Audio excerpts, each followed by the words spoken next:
Come, let me get you some. Yo, welcome to Saber Talk Sunday. Mundo in the house, Chris in the house, and Darth Barris in the house. How are you guys doing? Doing good. I mean, I'm kind of bummed because this last week Catherine O'Hara died, and I just saw a video memorializing her with the Banana Boy song from Beetlejuice. You know the one. Oh, yeah. Hey-oh, Yeah. hey-oh. You guys know. Yeah, that was definitely some sad news, man, for sure. Yeah. Yeah, it is a bummer. But let's see here. Charlie, have a good workout, my friend. And Charlie then next to NN's in the house. Titans in the house. We got everybody in the house coming up here soon. Mhm. Hopefully we'll have a really good discussion tonight, and hopefully there'll be some new people coming in terms of in the chat. Hopefully, maybe we'll see. If not, that's okay. We'll do what we do. Yeah. But we'll But see. It'll be a fun discussion tonight, man. yeah. So tonight's discussion, if I may, Mundo, Go is ahead. producing pieces for your lightsaber. Meaning, if you want to augment your lightsaber or modify it, basically interesting. Basically, if you want to make it look more sci-fi looking, look more in a different way of it. And one of the people that I know in the community, a guy named Scott Carpenter, he did this thing with his Nexus lightsaber that looks like it's something like a machine Platypus. acidic. Like it looks very, very, very crazy to say the least. He's done an excellent job on it, and I tell you, we had a show that we had talked about. What was it? Oh my gosh, my brain is going bad right now. Upgrades and so forth, right? But to do custom parts for your lightsaber and upgrades, and no matter what it is, but to have custom parts put on it, whether you do it yourself or you get somebody else to do it, just ups the saber that much more. I mean, you can get plain sabers, right? As a matter of fact, some of the most plain sabers that when I first started into the hobby seeing was ultra sabers, Yep. and their sabers were at the time it was good. I mean, them and Saberforge, but their sabers were so plain that you really wanted to dress them up. I mean, you wanted to add things to make them look a little bit better, right? I mean, they were functional sabers. Um oh, good, awesome, Titan. But did you get my email as well? Like, did you email me? That way you can have more than one avenue to get towards me, dude. But that'll be cool, man. Yeah, DM me for sure, brother. For sure. I'll keep an eye out for you, dude. Yeah. But yeah, But and yeah. go ahead. Go But ahead. basically, one of the neat things is that it's just really incredible just how much augmenting that a person could do with the saber, and especially when it comes to producing upgrades and pieces and even replacement parts. I will admit though that when it comes to collecting, especially like master replicas lightsabers, the old Force Effects lightsabers are very rare, and some parts of that you can't be able to find. You have to either 3D print them or have a custom smith do it. And Hmm. thankfully, 3D printing has become much more sophisticated to be able to do that. Well, see, and 3D printing nowadays is basically custom making pieces, whether it be a crystal chamber, whether it be a chassis, whether it be chassis parts, whether it be even uh, let's say shrouds that will go onto your saber. And now we're even getting into metal 3D printing. So now you can have your choice of metals that go into not only your chassis, not only into your crystal chambers, but now you've got and now you have the option to have the shrouds and everything else 3D printed to go onto your saber. Exactly. And so that's what make it, and here's the difference, folks. Here's the difference because when you do it yourself, okay, you may have to uh purchase, and here's where the price point becomes different, because when you purchase tools to end up custom making your own stuff, right? You can save money in the long run for yourself by buying these tools, but you in the long run you're saving money by obtaining these skills to make your parts, to buy the tools to make your parts, right? But at the same time, if you don't have the time and you go and you commission somebody to make these parts for what you're thinking about.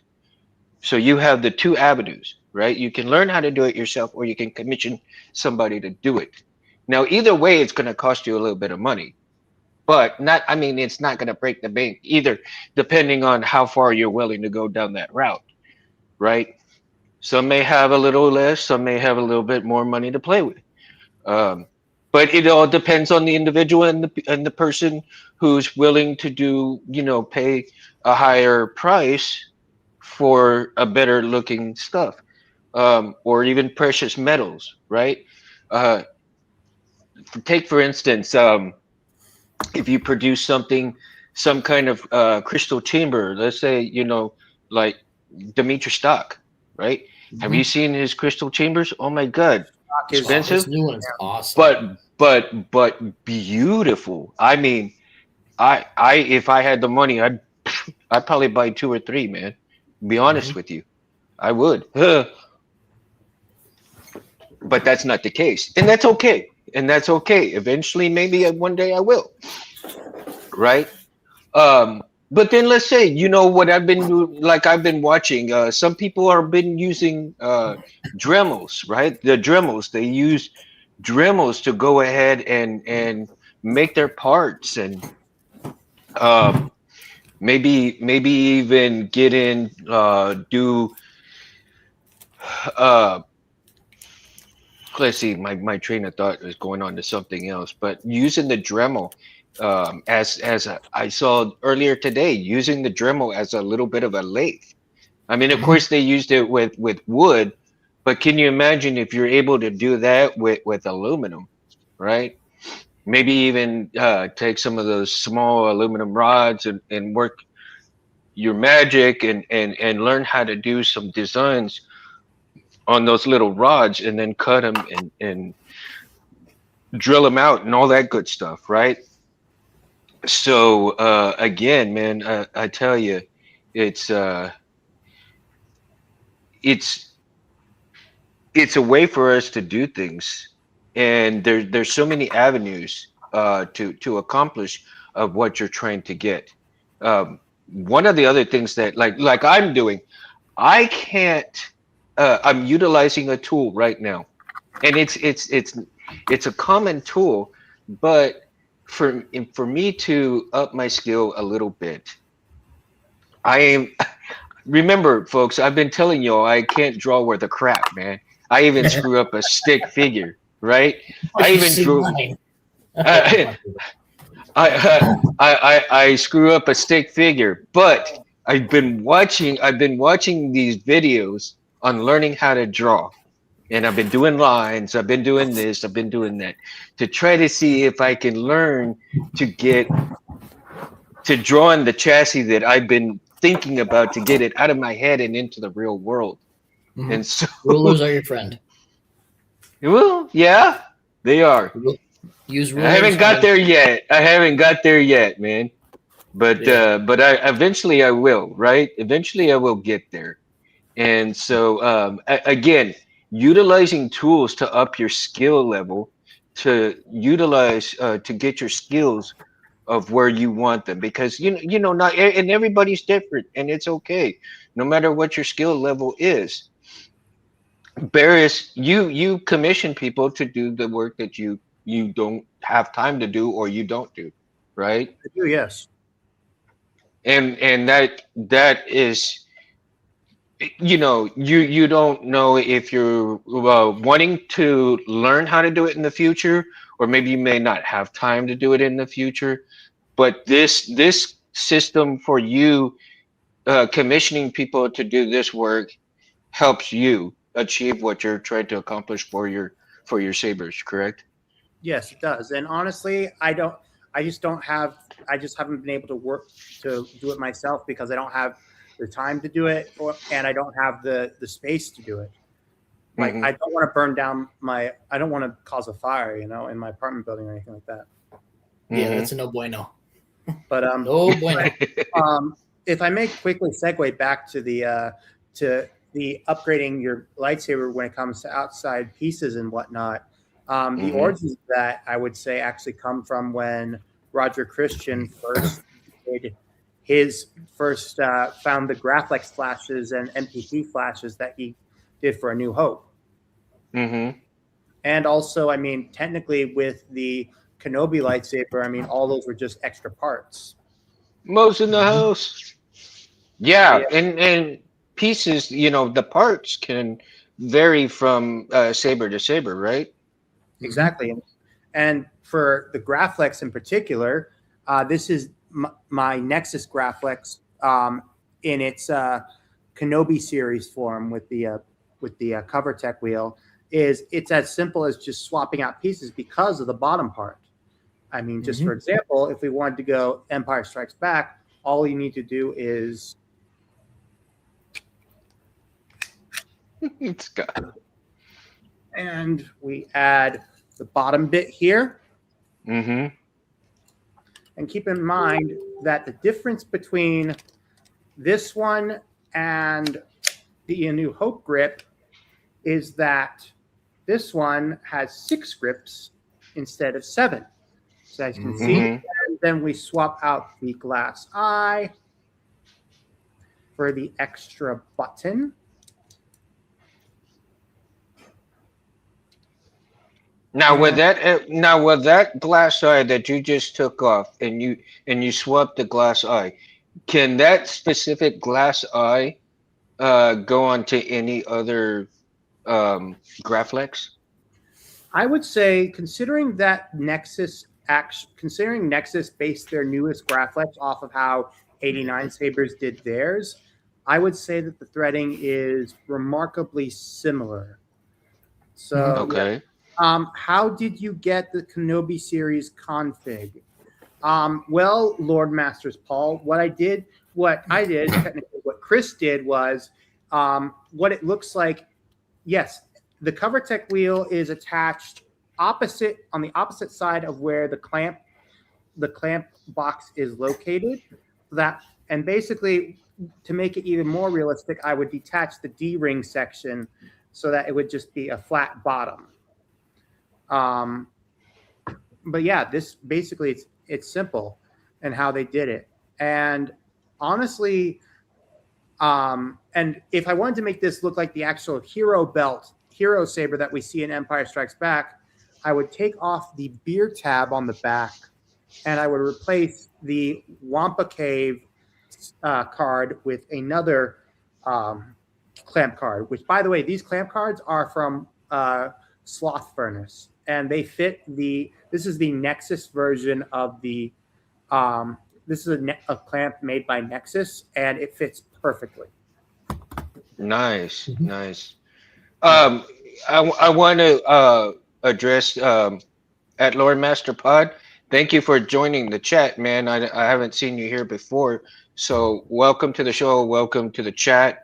I hope you are able to come whenever we're on, and thank you for showing up, man. We Mhm. very much appreciate it. And great question, by the way. Great question. Shiny. Oh, I was gonna say, because I'm working on a TXQ Graphics right now. The Uh-huh. threading is different for the glass eye for that. It Is sits it? in deeper. Yeah, because I Uh-huh. tried. Where did I put it? Hang on. The threading I've is got a different mess on it? here. Oh, For really? the TXQ version, yes. Where is his glass eye? This one's mine. That one's mine. Now, in obtaining pieces for your lightsaber, they depending on what kind of look you're going for, right? You have the option to get it milled, drilled, uh, basically produced in some kind of form or fashion, right? Oh, that looks nice, dude. This clamp is from the custom saber shop, and it's Mm-hmm. definitely a lot. I would say more loose because keep it. And the clamp card works specific. The clamp cards for this saber for this clamp work specifically for this clamp. So you can't use a sloth furnace because otherwise it wouldn't be. It would be too. It wouldn't. It would be too. Not. It wouldn't be able to wrap around the Graflex upper cell. Right. Now, one of the things I did speak to Anthony this afternoon in a text. You know, I was texting him and um, I was asking him about the Proxon mill, and because I had been also watching some videos on that Proxon mill, and he says that mill has been absolutely fantastic for him in producing some saber stuff. Yeah, Hmm. so he's drilling, he's milling, and producing some awesome looking sabers too, man. Not to mention, of course, his blades, the brightest blades on the planet, right? Quad star. We'll probably get the Cinquenta star coming up like five, Quintastar? five. Jeez Louise. Knowing Anthony, man, he's probably working on that, man. Figuring a way how he can get 5 strips instead of only 4. You know what would be awesome, and I hope Anthony does see this. I hope he sees this video. Is that in Star Wars: The Old Republic, they have blades where they have like an outline, a color outline, in colors. I would love to see Yes. if you know what I'm talking about, right? I would Yeah. love to see if the wiring and the programming could work for a saber like that. I think he worked on he did a video sometime back, and it was called the Arc Blade, where when he turned it on, when it came on, it would come on, but then it would go like up and around and down, right? It's been a while. I don't know if he still has that video around or not. You can check it out. Well, the thing about this, how they did it with that particular, what I'm talking about with that particular blade style, is that it would have to be only like 2 strips opposite each other. It couldn't be more than that because otherwise it would block out or distort the color that would be underneath the other strips. Right, no, but I believe that's what he did. He did do the 2 That strips, would be and at incredible. that time. But look for the video. Look for the video by Space Window, and it's called the Arc Blade. Right. Look at the video called the Arc Blade, and I think that's exactly what he did. Don't quote me on it, but it's like I said, it's been a long time. But again, you know, check it out and see what y'all think about it. And as you can see, However, go sorry. ahead. No, you go ahead. I was gonna bring you up a lot closer because you're holding the saber up like Yeah, that. sure. Okay. But just to finish off, as you can see, it's back in its Force Awakens Last Jedi configuration. The brass eye is from Roman Props. I sent it to Chris here, and he was able to Dremel it to where it will properly fit the 89 sabers and the Nexus. The clamp and clamp card are from the custom saber shop, and the bottom is from Nexus. And A New Hope grip and clamp is actually from 89 sabers. So and Chris, I'm actually going through a bit of a project where I'm checking to see what gra- graphics parts from different companies and which would fit the Nexus lightsaber.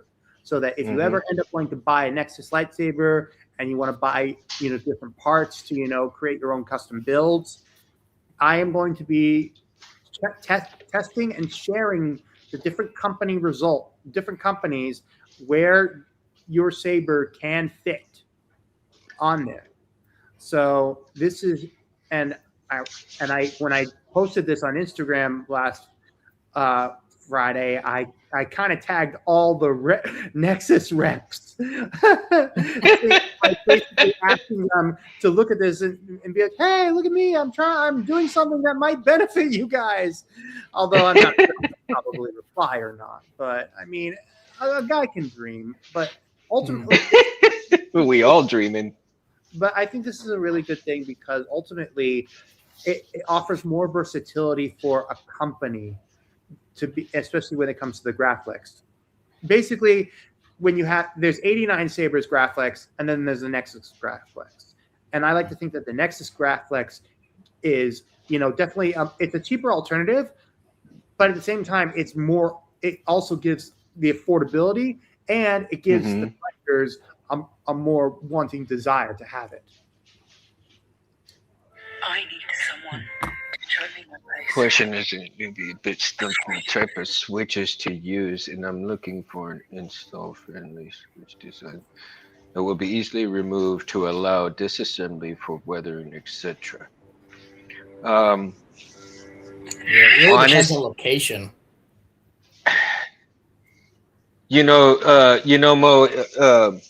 if you're looking for the disassembly type, it probably would be good to go with a removable chassis. That way, it's quicker to, because if you have the buttons already installed within the chassis, and then you use the plungers to go for that, you're basically emptying out your saber body fairly quickly within that system, right? Because then you take your emitter out, you take your chassis out, and your body's just left with just the plungers.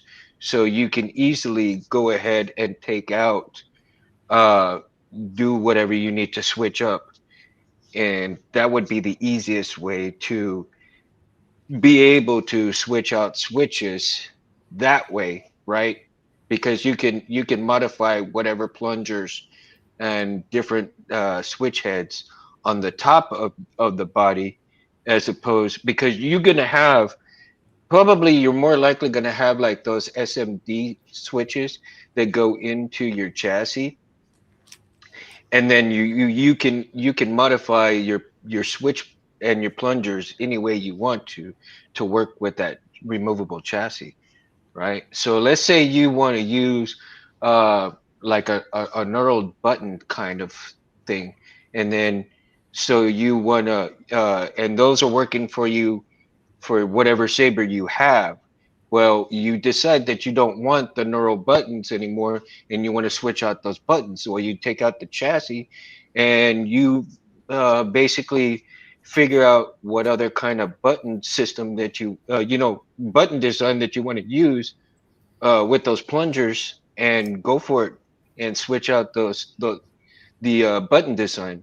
And I think that would be the easiest way to do it because you already have your switches built into the chassis. And that's the easiest way that you can switch things up, at least in my opinion, right? I mean, at least in my opinion. And then, and I do apologize because Mo and I were talking about other switch stuff too, with both 16 and millimeter switches, and I got to get back with him. I got a little busy with everything here at the house, and I got to get back with him. Hardwired switches will probably not be ideal, and then the switch box is actually installed at the CC section. Well, if you're going to use a switch box, okay, then what you could do is utilize a quick connect system, right? Um, Even Rob Petkow has used what he called the Molex connectors, and so you can utilize those for the quick connect system. Or I mean, there's various things that you could use for a quick connect system on the switch box, so that way when you pull the switch box, you just pull up, the switch and the wire apart, and there you go. You can set, set your switch box um, to the side of the table, do what you need to do, and then pull that wire back up and connect the switch box right back to it. So I think that would be one of the easiest way to do that if you're going to hardwire something, is to do a quick connect type system. Mm-hmm. One thing you could use are the micro deans. They're pretty small. Yeah. You can get those at a lot of hobby shops. Like there's a switch system that he and I were talking about, and I won't talk about it on here right now because I would really like him to bring it out into the world first. I don't think anybody had seen it before, and because he had asked my opinion about it, and I'm all like, yeah, that would be good, and so we'll see what happens, right? Um, yeah, yeah, Laura, it's a Python, right? Yep, ball python. Oh yeah, I saw that when I sent you that video. I was thinking, oh, so cute. Oh, the hat. I really Yeah. want to make her one. That would be really funny. I mean, she'll probably be like, what is my human doing to me? Yeah. Now, since we're talking about custom made parts, now one of the things that I did say, and you can utilize it, and we're talking about 3D printing parts too, right? Now, I found, you remember I had told you I had lost the button housing for my Master Replicas 03. Well, Yeah. I found a file on printable, either printables or um, No. I think it was on printables that I found it, right? And so I found the file where you can print out the little housing, button housing, and the T tracks. So I printed out the housing. Took me about 7 tries to get the actual size correct, but I did it, and I found it, and I got it, and it fits like nice. I'm like, yes, like yes, I finally got it where I can. So now I've got it set in my 3D printer that if something happens to it, I can print out as many of those little housings for the button as I want. So I forgot the name of the maker, but I do plan on emailing and say thank you and give them a little tip for making that when I get a chance. But yeah, that this guy did pretty decent. Now I am having trouble with the T track for whatever reason. It keeps getting messed up in my 3D printer, but I think it's just because there's something I'm not putting in there right. Or it could be because it's just so damn cold that it keeps coming off the bed. Maybe I need to buy a new plate or something, or because I've washed it and washed it and washed it and then put stuff, so it still keeps coming off. So I think maybe that plate I might need to replace. Are they I've got it. convex on the inside of those grips? Or are they flat? Huh? Yeah, The no, grips. I've laid it. Yeah, I've laid it flat, and I've laid it to the side. On the side's okay, but I'm trying different ways to do it, because once I've laid it flat and it does certain things, it just like I said, it just keeps getting somewhat. But maybe with this new plate, because I haven't tried with the new plate on it flat, and see if that will work. But we'll see how that goes, right? Well, a lot of those grips, they make them concave on the inside, so they don't sit flat. That way, they sit on the round part. Stop it! I love it. Yeah, so I'm gonna try different sets and see how I can get it to get perfect, and we'll see how it goes. But I've also had to guess when he did the maker did it, he did it a little bit long too. So from the original T tracks that I have with it, it is almost 3/4 more on the 3D printed part. So Okay. I've got to shorten it. I've got to shorten it so that I can try to make sure that I get the appropriate length on there, right? Hmm. But choices, choices, choices. Let's go back to that Proxon uh, lathe. That it's a mini lathe, and that when I was talking to Anthony about it, and he said he loved it. He said that Jedi Arms Dealer is the one that recommended it to him. So apparently, Jedi Arms Dealer has it as well. And I do plan on investing in it because I've been watching some videos on it, and I really like the way it does the milling and stuff. So I'm kind of really interested in learning how to mill some of my stuff as well. Yeah, Um, I would love to learn but how to melt stuff too. right, so again, going back to learning you know your new skills, or even trying to get somebody to do your what you're needing for your sabers and stuff, like milling out um, holes for buttons, maybe milling out some shine through holes, different things that you can do to upgrade your lightsaber, or even just make it that much better if it's that much plain. And again, utilizing wraps, utilizing different parts, maybe even getting some different saber parts from different manufacturers, but actually having to mill out those parts to actually fit on what your saber is doing, right? Now, Chris, Mhm. have you actually had to use different parts from different manufacturers to put one saber together? My first one actually, Mm-hmm. because the first one I built, the top half was vintage, and I had Mm-hmm. nothing else, so I had to buy replica parts to put all together. So I got those Mm. from Graphic Shop, and I don't think I had any Romans parts on that. I think it was all Graphic Shop, and But you're had boring AR them, sabers. and you're boring them out to make holes either bigger or whatever to put parts together. Those ones I didn't have to do anything like that to. The bottom section I did have to drill vent holes for the speaker Mm-hmm. because it didn't come through the clamp as well. Mm. But yeah, Now I just again, used a drill bit and deburring tool. deburring, yeah, that's another thing.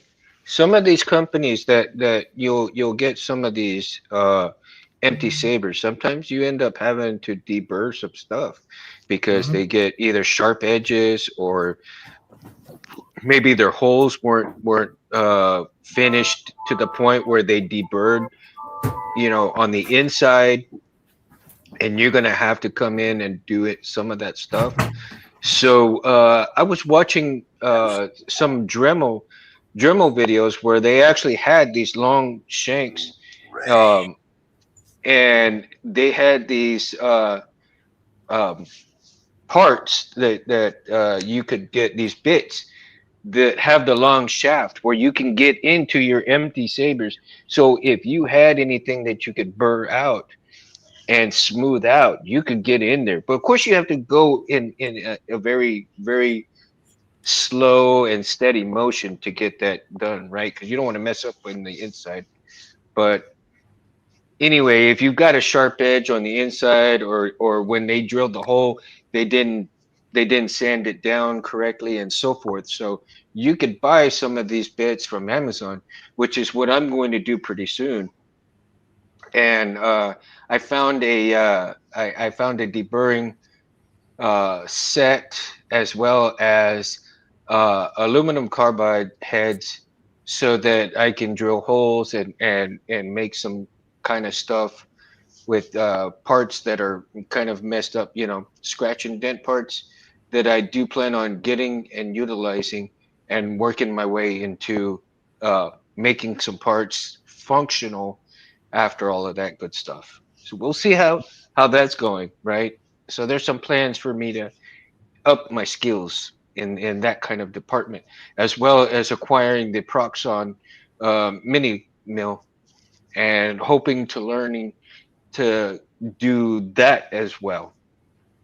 Um, and again, you can commission different people to, if they have lathes, if they have mills, if they have basically different things, tools to utilize in order to make the parts that you're wanting, right?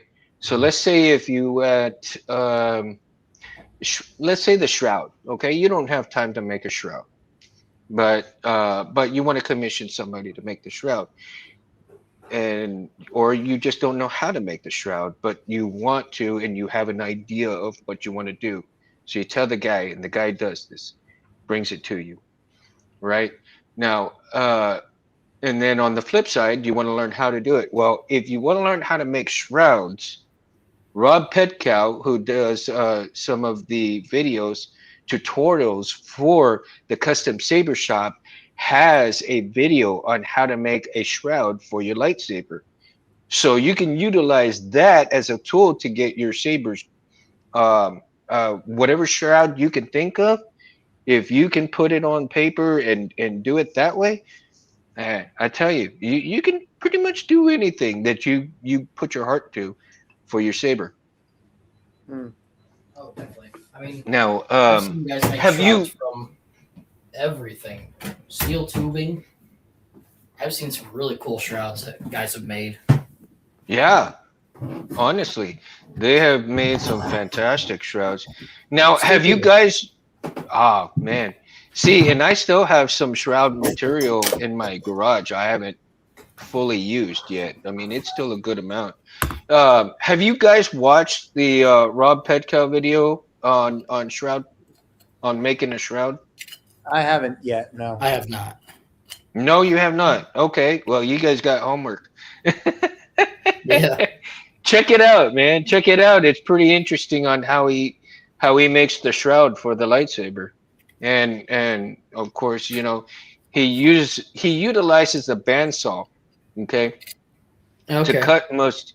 He utilizes a bandsaw to cut most of his, but you don't need a bandsaw to cut anything. You can use a hacksaw, right? Yeah. You can lock it down and use a hacksaw just the same. He'll tell you that in the video. But you and another thing is to utilize all your different tools to achieve what you're trying to accomplish in terms of getting your saber the way you want it to look, whether it be in universe or not in universe, depends.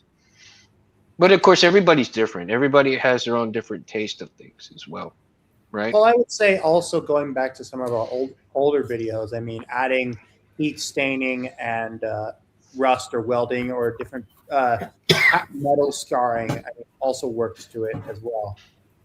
Like, I mean, for example, when you look at some of the hilts that we've seen from the Star Wars Old Republic video game that have come out, we've seen, Ordis Din's hilt, we've seen Satil Shan's hilt, even the hilts like by Sloth Furnace, 89 sabers, the Derelict, and other sabers coming on from that are from the Swiltor game store. Like those type of hilts, I mean, they're incredible all on their own, and they show a sort of ingenuity to it.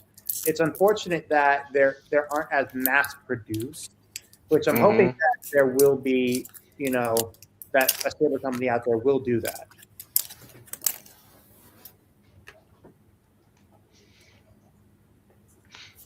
Heat stain. Just like Scott was thinking. Oh yeah, very good. I love heat staining. Yeah. Now, another thing is also that a lot of people utilize laser cutters, right? Mm-hmm. Laser cutters also with engraving, yeah. Yeah, well, not only for engraving, but for cutting parts out as well. I mean, a lot of people utilize the laser cutters for cutting out clamp cards. If I could, I probably would too, but unfortunately, I have to cut my clamp cards out by hand with a Dremel and sand and everything, right?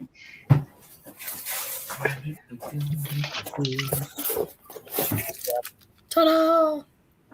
Yeah. I got it. Wait, Look make at that? that. Let's see. I These are the sent ones Chris that- some.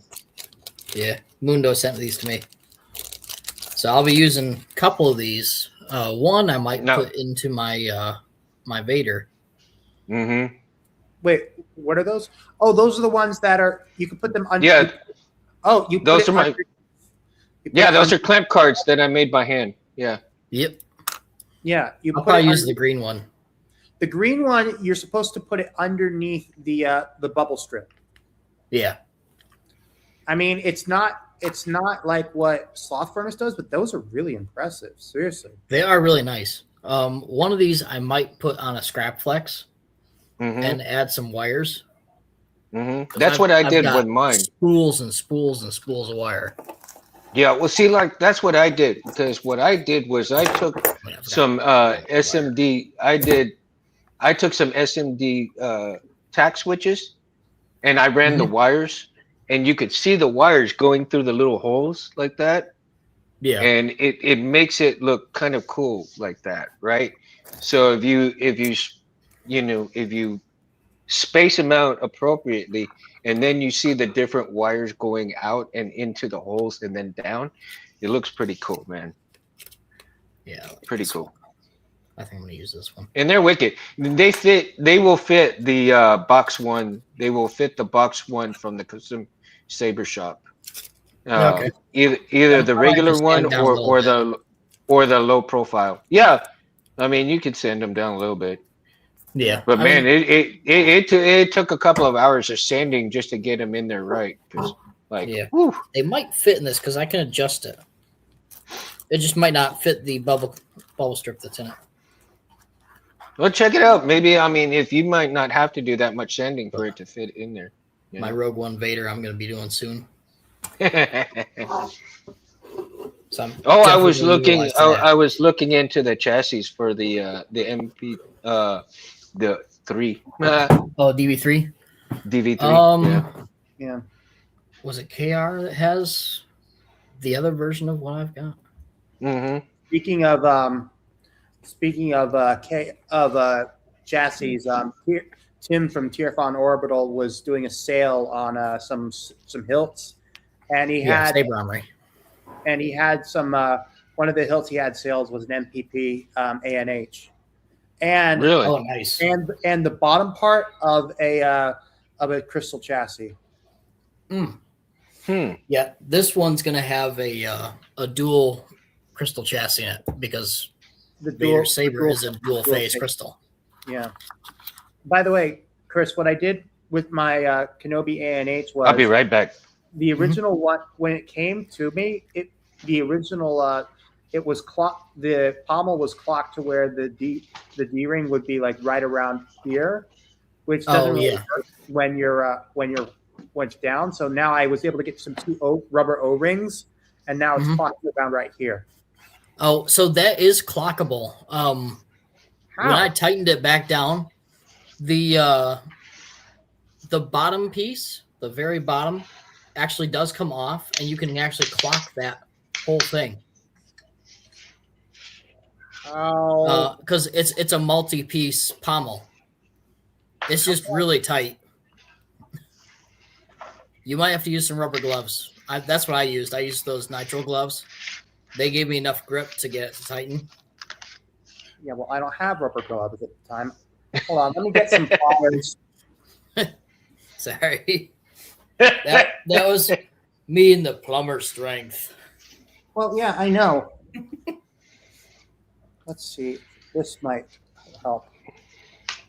I'm trying to work on the child's blade, and I think I've got a good sized blade for it.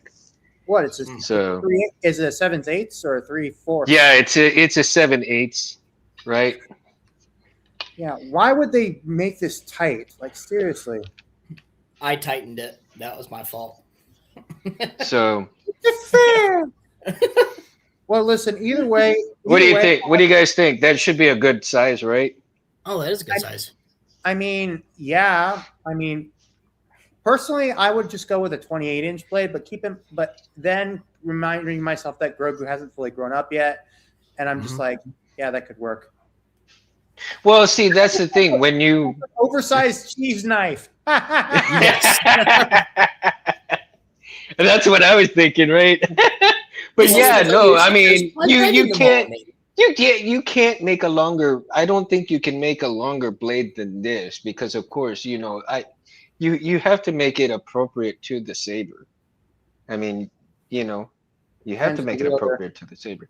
Now, unfortunately, I haven't gotten all the stuff to make the blade complete yet, but I'm hoping to get it done by the end of next month. Of course, my birthday is tomorrow, so hopefully I'll get birthday money and be able to buy some parts. But all the cool people are February.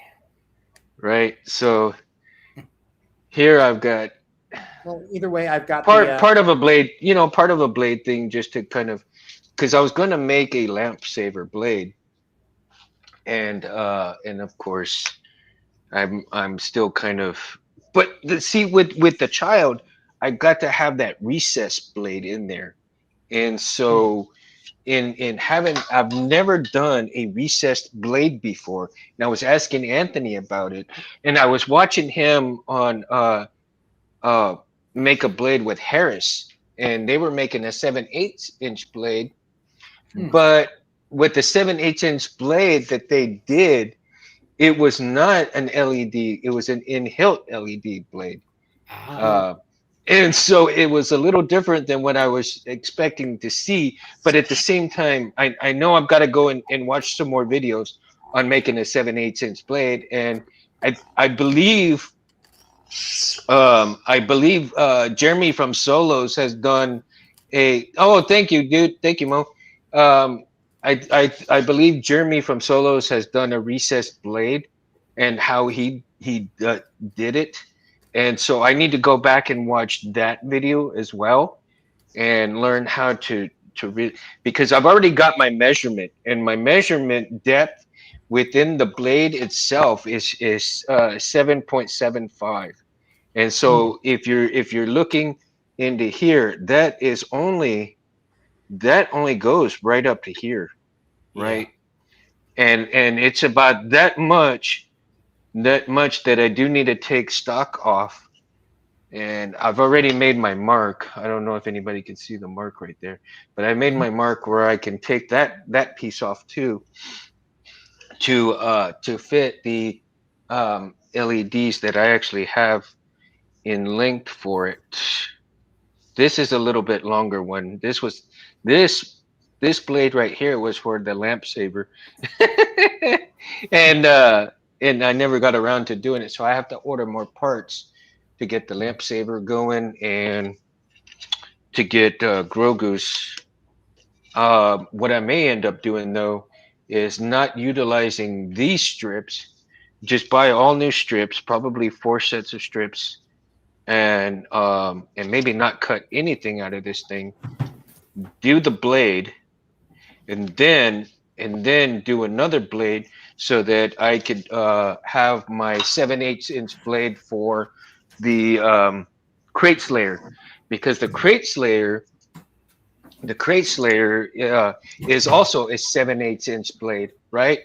I've got the longer blade stock in the garage, and so I'm gonna put the short lamp saver blade or Grogu's blade in here, right?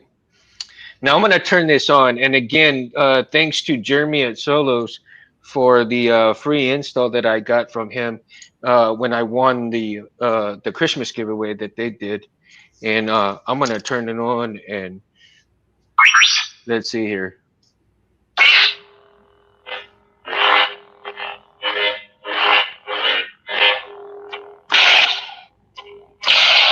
Now, of course, you're not going to see much because I mean, this is just an empty blade, right? Just blade stock. But I didn't think that was done already. Yeah, it came out. It came out really good, man. And let me turn this off, and take I'll take the back off so everybody can see the chassis on it that he did, right? And of course, Jimmy did an excellent job on the chassis, man.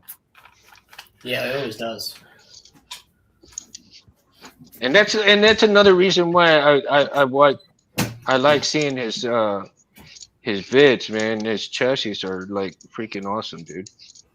And hopefully one day I'll come up with the badass chassis myself. Yeah. You know, with February here, I'm really looking forward to Con Nuga on the 20th. I'm testing out my Darth Nihilus cosplay. I have the lightsaber. The mask is coming in, is being sent to a guy to get the head things on, so that way it can be shown. I've got I've got the cape, and I'm gonna also do like a separate like back cape thing, like like the back cape that Darth Vader has underneath the main cape. Yeah. I'm gonna do that to continue with the flow. Yeah. So Mo, you see, this is what I was talking about with the buttons right here on the chassis. Yeah. And then you have the plunge system that goes, into the buttons, right? You got the buttons right here, and then you press it down, and it has that shaft that sticks through, and it'll depress the buttons right there. So, kind of like my Vader that I've got. Yeah. Well, the Crate Slayer definitely takes inspiration from Anakin AOTC as well. Yes.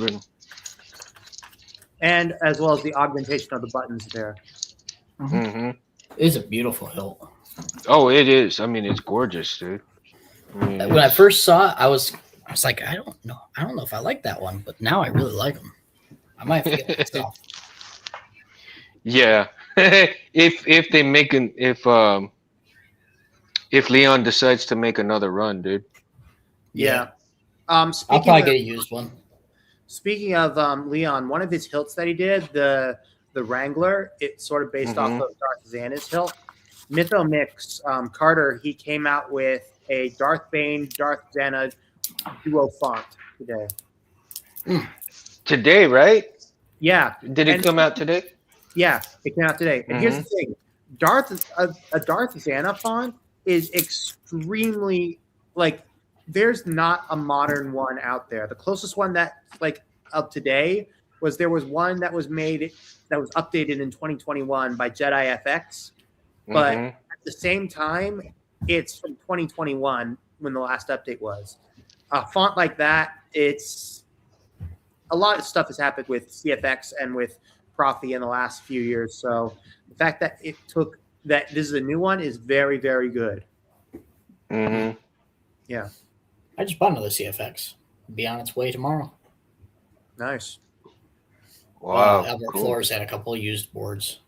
Yeah. So I bought one. Hey, do you have any backup Profi V3s on you? I don't. I gotta get those ordered. Got it. Those will be coming from X-Tech. How reliable are they?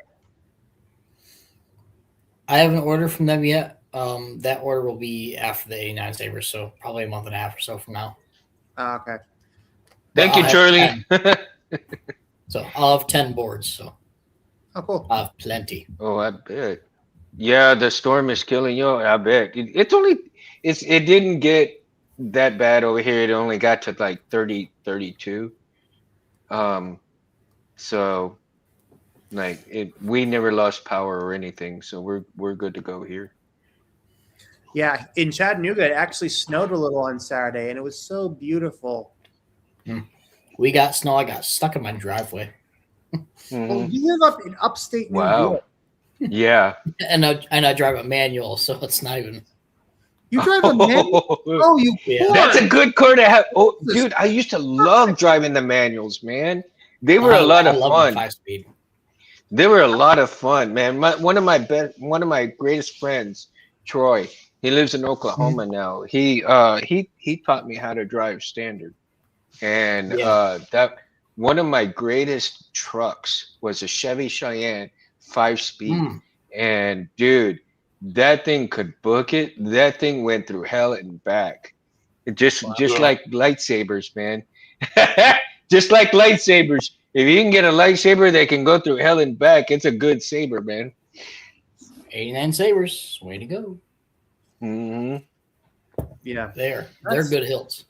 Yeah. Now, and I have to admit, I like to utilize a lot of custom saber shop parts, simply because not only do you make your own custom made lightsaber, right?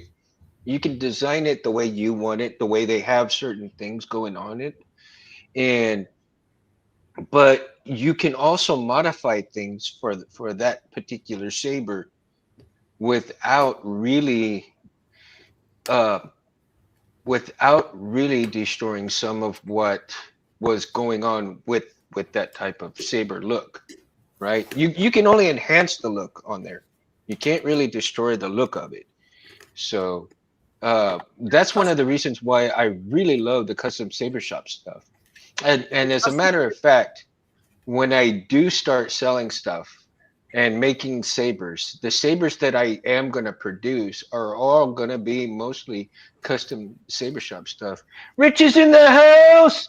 Rich, love Rich, man. And if anybody needs chassis stuff, go for Rich, man. Rich does some badass chassis as well, and other stuff too. I have to agree with you on that, Mundo. And I would say that when it comes to the versatility that MHS, and I mean MHS was like the first to pioneer the whole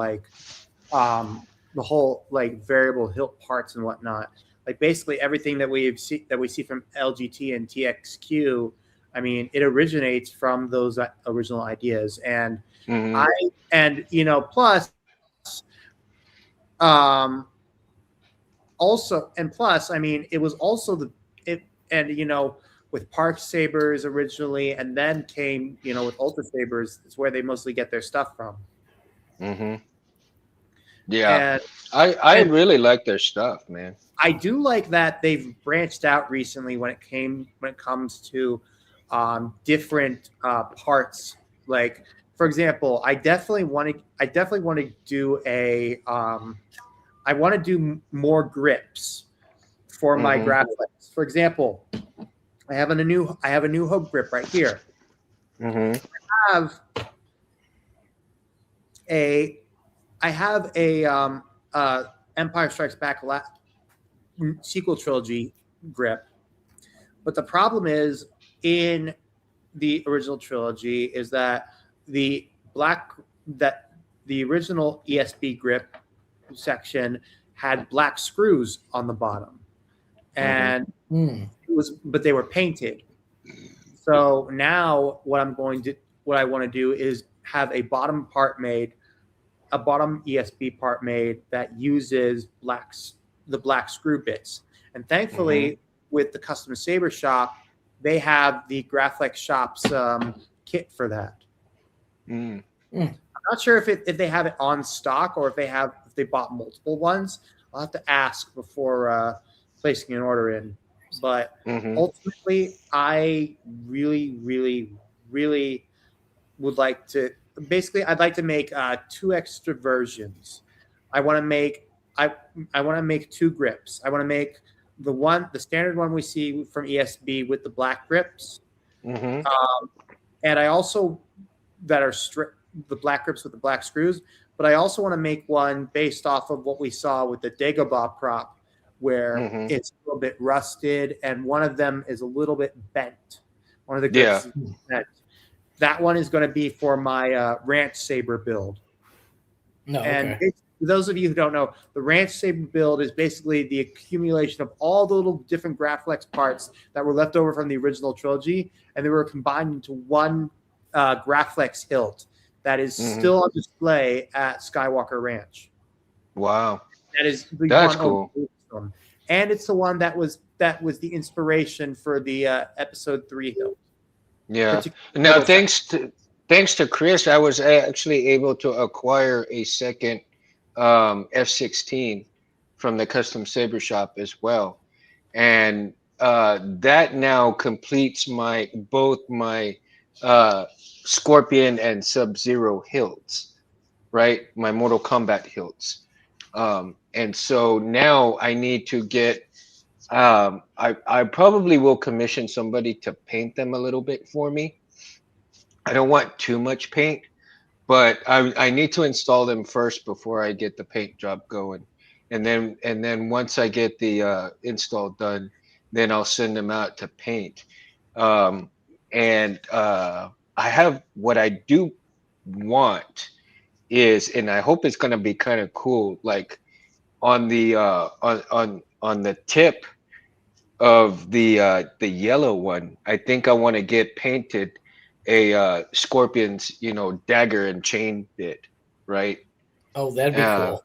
yeah, so that's I'm gonna get the Mortal Kombat symbol on there on both of them, but the ice probably like I don't know, something with ice and snow or something, just to showcase the colors already showcase Sub-Zero, right? The black and the black and blue, but I want to make it pop better than that. So a little bit of snow, ice, or something to make that effect a little bit better, and then of course maybe a little bit of fire and the chain and dagger onto the black and gold, so that shows that scorpion, right? Maybe a little fire with the chain stick coming out of the fire. So we'll see how that's gonna work out. But again, utilizing paint as well, or however you paint it, whether it be sand, what do you call it? Damn it, what do you call it? Shit. You throw it in the oven, the electrolyte. Oh, Not sandblasting. Oh, Jesus, my brain. powder I tell coating. you, powder coating. There you go. Yeah. So I think powder coating it. Well, since it's already powder coated, I don't want to mess up the powder coat paint already. So I have to figure out how to get it. I'll probably get it painted, that stuff on there, instead of getting it powder coated a second time. So I don't know. We'll see how it goes. I can't find it. Something to think about, right? So there's always things that you can utilize to get your parts the way that you want. And then whether it be the shroud part. Now the shroud parts, if you're milling them out, some people, like I said, you use the bandsaw to mill out, to cut your parts, and then get your design on there, and then utilize, maybe you have a laser cutter. Your laser cutter could really easily make precise cuts, so you don't have to do that much of sanding and so forth. Yes, etching too, Mo. Right? Etching has another depth of layer to your enhancing your parts for your lightsaber. You can either acid etch, laser etch. You could do. I mean, there's just so many ways of doing certain things. But the two main ones that right now people are doing are both the acid etches and the laser etches, and Yeah. either or. But I think that the laser etching is a lot better, a lot cleaner. You don't have to worry too much about your cleanup with the acid and everything else on top of that, right? Yeah. Your chemicals. Solo Sabers and what's the other company? I'm drawing a blank here. Saber Trio. I want to. They do a lot with the etching, and they've made some really cool stuff. I saw the heirloom quality Star Killer that Solo Sabers, or no, was that Starfall? I think that was Starfall, and it had some really nice engraving on it that he did. Jeremy's been doing Jeremy has been doing some badass stuff with laser etching and so forth. And Yeah. then, oh well, before him was who else was doing it that hasn't done it in a while that I was watching? Geez, a few other people that I had watched, and they were doing the laser etching as well. That came out really good. Matter of fact, I know that Jeremy did some for Mythomix and a few others, right? Hmm. I think he did one for Warren, but he also etched a coin out Hmm. when he did his run of that samurai looking type saber. Oh yeah, I think I saw that. Yeah, and he did really cool. That coin that he did with that run was really cool. Hmm. Um, Scott's asking you if you're doing designing a chassis for the child. I would love to, but like I said, my skills are not even close to anybody else's like that. I would Yeah. love to. I And think and that and Leon did have a chassis for it. I've seen two forms of chassis though, because I know Tirfon Orbital did one, and he did one with I forgot what was it, something 500 battery. And then Hmm. I know that Jeremy did one with the 18650 battery. Hmm. So I'm kind of conflicted with what I want. But the battery, if I utilize an 18650 battery, I know I'm not going to have a crystal chamber in there. And Tirfon Hmm. Orbital did one with a crystal chamber in it. Of course it was small, but that was pretty damn good. And I would not mind that one, mind you. But yeah, again, like I said, I've got the blade already, the blade stock ready to go for it, and I probably need to get some more. Like I Get one of said, these. I need to get some more LEDs, and yeah, is that It's well? I think it's about the size of the 123 123s from Oh yeah. wow, get this. This is the 18350. 18350.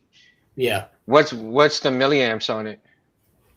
It is 1100 milliamps. 1100. Oh yeah, I say probably a good 30 minutes on it. Yeah. Yeah, Okay, with the flashlight, I get a couple hours. that's Yeah. crazy. Um, so Solo Sabers just posted that today is his 6-year anniversary of starting his business, and Mm-hmm. offered the first 6 people who reach out to him for an install would get $100 discount. Oh, That's nice. that's good. And that's good That's considering nice. what he charges, which is good work, which is great Yeah. work.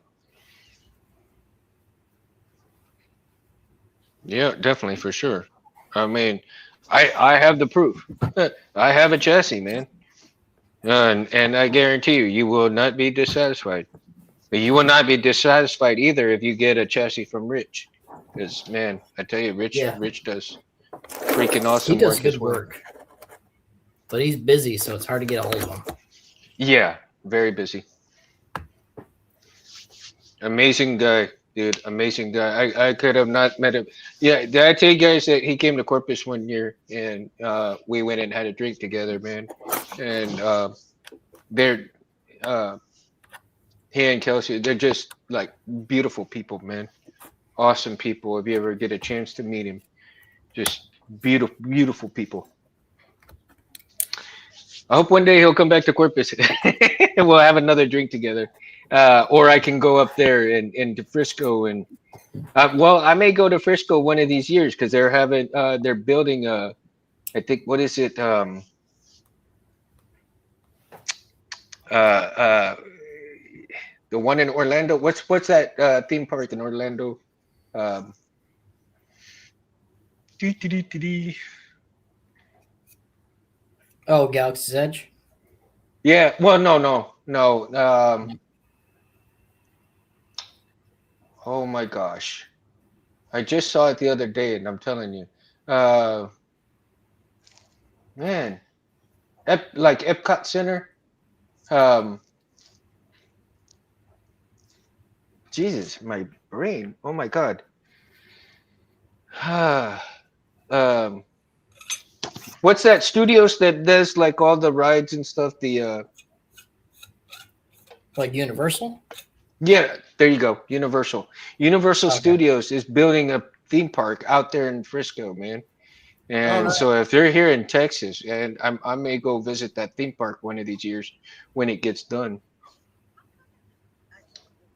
And it looks pretty damn big. From what I've seen, look it up, man. I don't know. I'm not sure what kind of rides that they're doing, but man, they look like they're doing a big park out there. For sure. For sure, for sure. Now, I'm thinking also, sanding parts, utilizing sanders as well. Now you can utilize your sanders and your Dremel. I'm sure, Chris, you use a lot of sanding drums, right? Or not really? I haven't used the sanding drums as much. I usually hand sand Mm-hmm. just because I like to be able to feel it. For doing the smaller parts, I use my diamond coated Dremel bits, and then I hand sand those afterwards. Mm-hmm. Now, have you had any parts that had like the holes were like just a little too small? You had to drill them out a little bit more to fit the Yeah. part. Yep. Yeah. Yeah, I'll use a bigger drill bit, or if I need to re-tap it, I've got a tap set. See, I have a drill and tap set that I haven't even learned how to use. I've got Oh, the they're not too die, bad. and I've got the die set to go with it, right? I guess, and the dies are the ones that make the threads, right? Mm-hmm. You get the solid piece of aluminum, or you get the solid rod, and you use the dies to make your threads, correct? Yeah. Okay, so see, I'm learning little bit by little bit, but I mean, Yep. because when I saw dies in the set that I bought and it said dies, I'm like, well, what the hell are these for? And then of course, through the course of watching a few videos, I finally learned that you use those to make your threading, and I'm all Mm-hmm. like, damn, okay.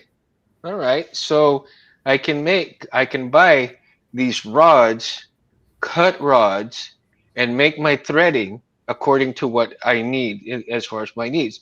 Whether I need, um, 440, or I mean, of course, I bought 440 rods already. I don't really need any just yet, but like, the other sizes, I can buy those rods straight up plain and use the dies and make the threading that way if I need to, or even make, my own, make threading and then cut them and use them as different stuff. So, man, see, I'm telling you, there's ways to up your skills to make your parts for your sabers, right?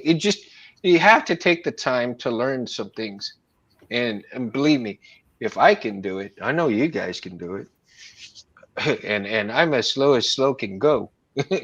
I'm like the damn turtle in the rabbit race. Mm-hmm. And I'm It slower may than take that. me a while to get there, but I'll get there. Yeah. And don't cut yourself short. Believe me, if you don't have those skills and you want to have those skills, just learn it. Just do it. You don't fail at it until you give up. And if you don't That's how give I up, started doing lightsaber stuff. yeah. I grabbed an old board from an oven and started soldering. That's how I Yeah, learned how to me, I solder. went the opposite. Yeah, me, I went the opposite way. I went to new expensive boards and did it that way and fried too. So a hard lesson to swallow, believe me. Yeah. But I'm real interested in that proxy. Like I keep mentioning it, right? But I can't get over the fact that I've watched several videos on it, and I'm thinking to myself, damn, to mill out some parts, to put on a saber, Mm-hmm. and to think about, It's not our um, responsibility. I will make excuse you. me, guys. Excuse me, guys. My apologies. I was thinking to myself, damn, what if I could mill out my own bunny ears, right? Oh, that'd be And cool. and do something like that, or mill out my own custom button box, right? Now I do have an idea for a button um, activation box that I had already told James about. You guys have seen what I was trying to accomplish, and I hope that when he gets that done, that it will be something special because the way I'm imagining it, um, the way I'm imagining that button setup, I plan on having it. What I do want to do is I want to get just 3D print it? Yeah. Well, Rich, I don't know how to use. I'm still learning on how to use like that not Tinkercad, but FreeCAD stuff like that. I gotta learn how to use that, man. And I'm just what really gets me is because of my dyslexia and I see the lines and I get a little confused on certain things. It's a little hard for me to do. But eventually I'm going to get there. Eventually if I take it slow enough, I will get there. Um, but that's really what I want to do, Rich. I mean, because one of these days I would love to make just something for you as well, man.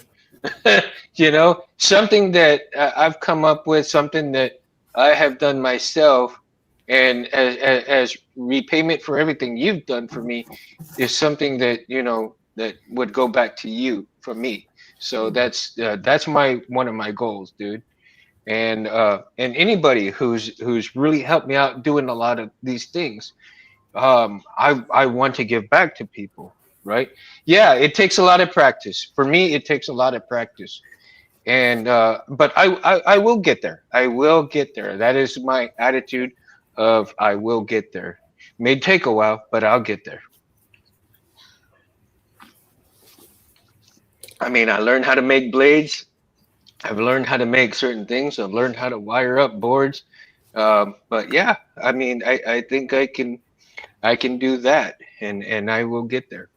I will get there. So um, we'll see how that runs, how long it takes. But I don't put myself on any time constraints just yet because I don't want to rush certain things. I want to learn it. If I'm gonna learn it, I'm gonna learn it the right way, and I'm gonna get it set because I want it to be second nature.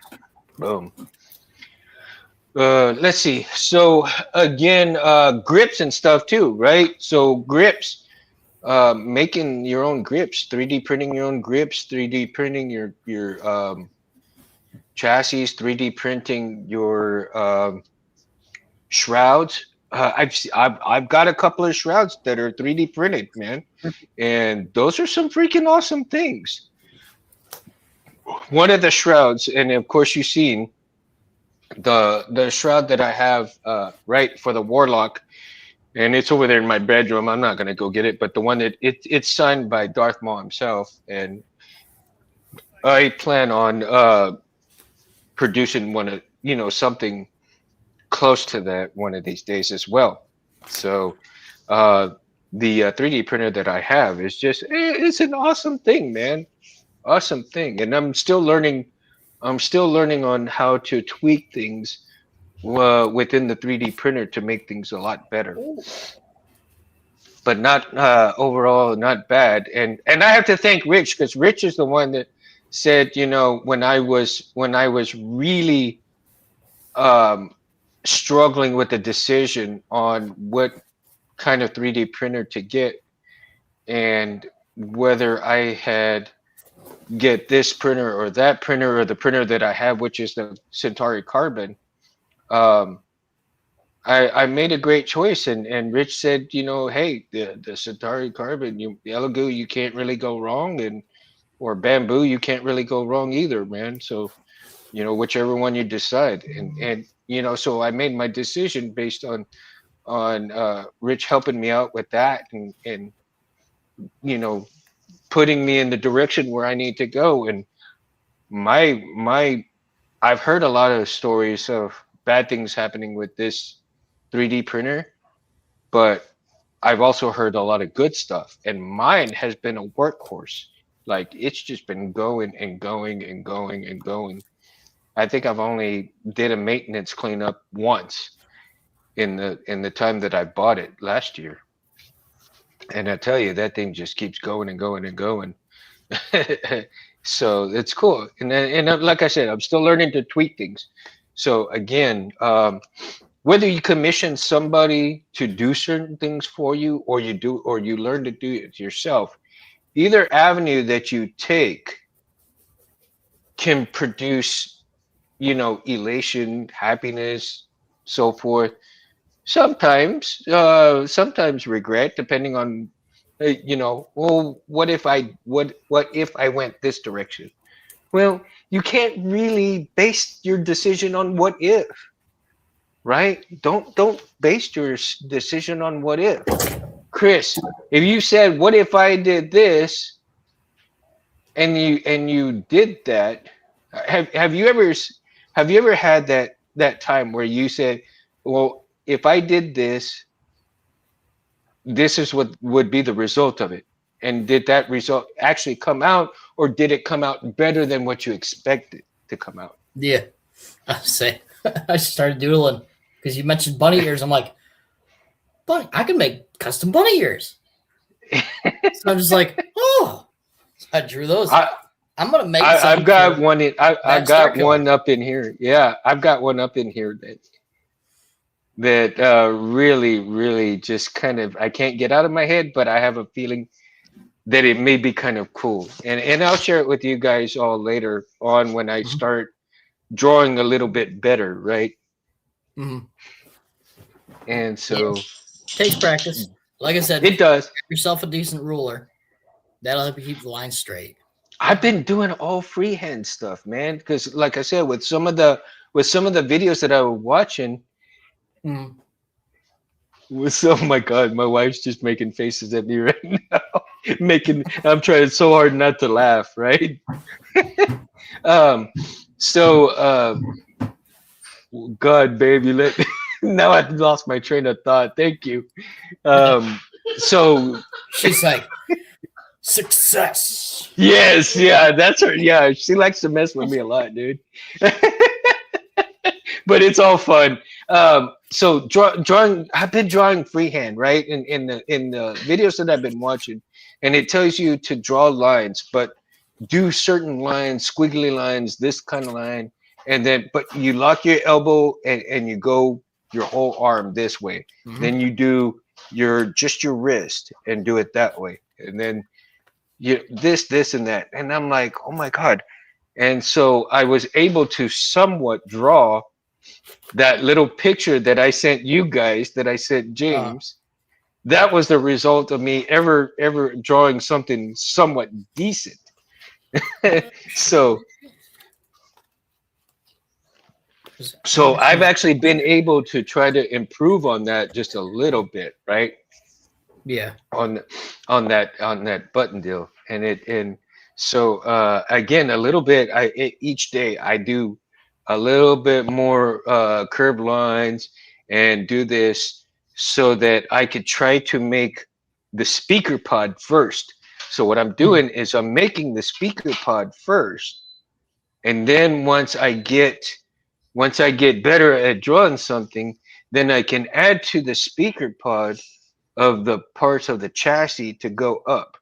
And then, maybe start doing the battery compartment after I hit the speaker pod. And when I feel like I've got the speaker pod down, then I'll start working on the chassis where the battery compartment is, work on that battery compartment. And then if I like it, or how I have the battery compartment, then I'll work my way up onto the crystal chamber. And then after the crystal chamber, now I've got an idea on a crystal chamber that I would like to see get done and produced in a specific way. And it's different from what everybody else has been doing, right? And so to me, I don't know if it's going to work, but the way that I have it set up, I might be able to utilize those SMD SMD LEDs inside where the crystal chamber is, and we'll see how that goes, right? So that's just one of the little things that I'm thinking of within a crystal chamber that I've got in mind. And I've got 3 versions of crystal chambers in my head that I want to get out of my head because it's killing me.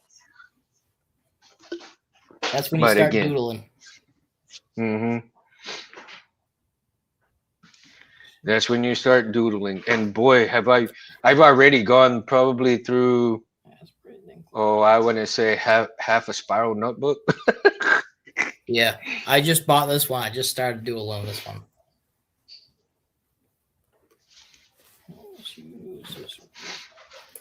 Well, it's been a lot of fun. It's been a lot of it's kind of fun though.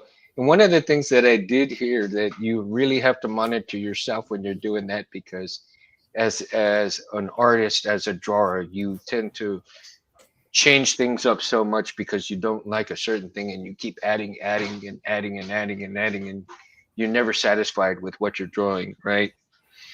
Yeah. And so I have to keep that in mind, that if I learn how to draw well, then I have to keep that in mind, because if I'm never satisfied with something, it won't ever get produced. So I have to keep that in mind.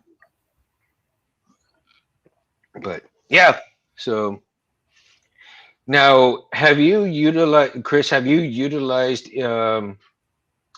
any bits from Dremel to do certain things to produce certain aspects of the hilt? With a couple hilts, I used my Dremel to add weathering. Mm-hmm. I used certain shapes to get blaster scarring and nicks and stuff like that, and it looked pretty good. Mm-hmm. I really like using the I use the round bit that's got the large size ball on it. Mm-hmm. And then I've got a cylindrical, a smaller one. I use both of those for doing the battle scarring and stuff like that. Mm-hmm. And that,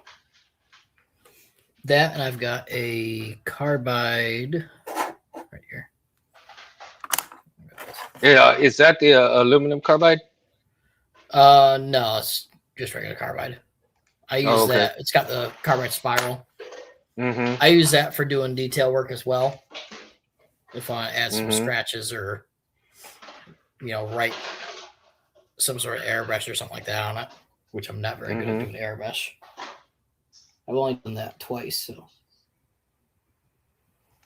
now I use that, and it works pretty well. I do need to get a new Dremel because I broke this one.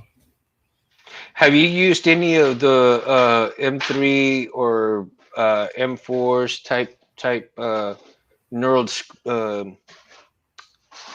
screws, or not screws? What do you call them?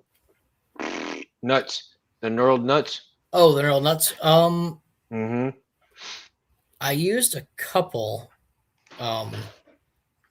just to add something to the saber, because it was like I'd used one on the bottom of this for a while, just to add some look to it. Because I've got a handful of them that I get from sabers that I buy for people like Bears. Because he's got a bunch of them, so I'm like, hey, you need these? He goes, no. I'm like, okay, they're mine now. And I use them in my builds. I get the let me grab them real quick. I've got them in the saber kit. Now, do you have any of the 440 knurled nuts or not? Or I've got a couple left over. Okay. I've got a couple in here. Okay. In that crystal chamber that I just built. Uh-huh. I like getting these caps and knurled studs. I get these from the local hardware store. Yeah, I can get some of this. They work perfect on like the Vaders for Mhm. swapping these out. I've got a spare Vader emitter here that I got Now, for are one of my you customers. now those 440 thumb knurled nuts? Are you utilizing the threaded rods with those as well? Yes. The chamber I've got here. Mhm. Me and Mo are going to try to figure out how to work this thing because it's got the longer studs on top. Mhm. They're supposed to go into some sort of setting and then lock in with either snap rings or something like that. And that's what those are for. I'm just going to get some longer rods, take these ones off, Mhm. put the normal knurled nuts on there, and probably leave a good 1.25 inches or so on either Now side. now if you decide, you can cut that in half and have 2 crystal chambers produced with Yeah, that one thing. I could do that You know? too. Um, but those heat inserts you could get uh if you can get a 3D printed piece, because those are heated inserts. You take your soldering iron, get it set in there, and you can set in those threaded pieces into the plastic, and you can have it set in that Oh yeah, because form. those are circuit boards. Yeah, I could do that. right. I've got them decently tight, so it Uh-huh. doesn't wiggle at all. Yeah. I might leave it like this just because if anything goes on, I can take it apart. Hmm. Because Well, yeah. eventually If it's going to go in not this one, but a Star Killer build. Oh, okay, okay. Well, then It's going if to be you inside. have, yeah, okay. So what you My could custom do, what you could do is if you're looking, okay, if you're facing the let me get over here. Let me back out.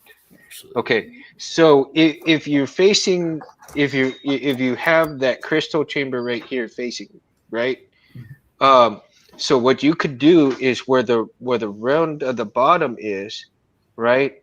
If you drill out the holes and you put the plastic inserts in there, Mhm. what you could do is take just take the bottom piece, the bottom neural nut off, and then what Mhm. you'll do is you'll take your your soldering iron and set, okay, Yeah. see where the bottom where your thumb is at, Yeah. get those and insert it, get a plastic piece to go into the metal round housing, Yeah. and then you insert the bottom piece. Get just take the bottom ones off. That's all you need. It's just the bottom ones off, Mhm. and you should be able to heat those up, sink those into the plastic, right? Ah, And yeah, then that's a good idea. and then have the little connectors connect in there. And so all you Hmm. got to do is just set it in there and pop it in, just like Yeah, that, and then I it'll can do sit that right too. up in there. You know? That is a good idea. I actually like that idea. Yeah.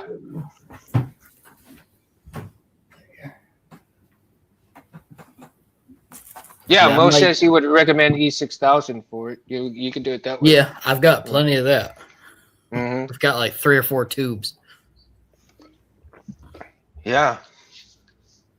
So you could do it that way too. Just have the holes where big enough to fit those inserts, and then put the E6000 in there and just glue it in there like that with the Yeah. E6000.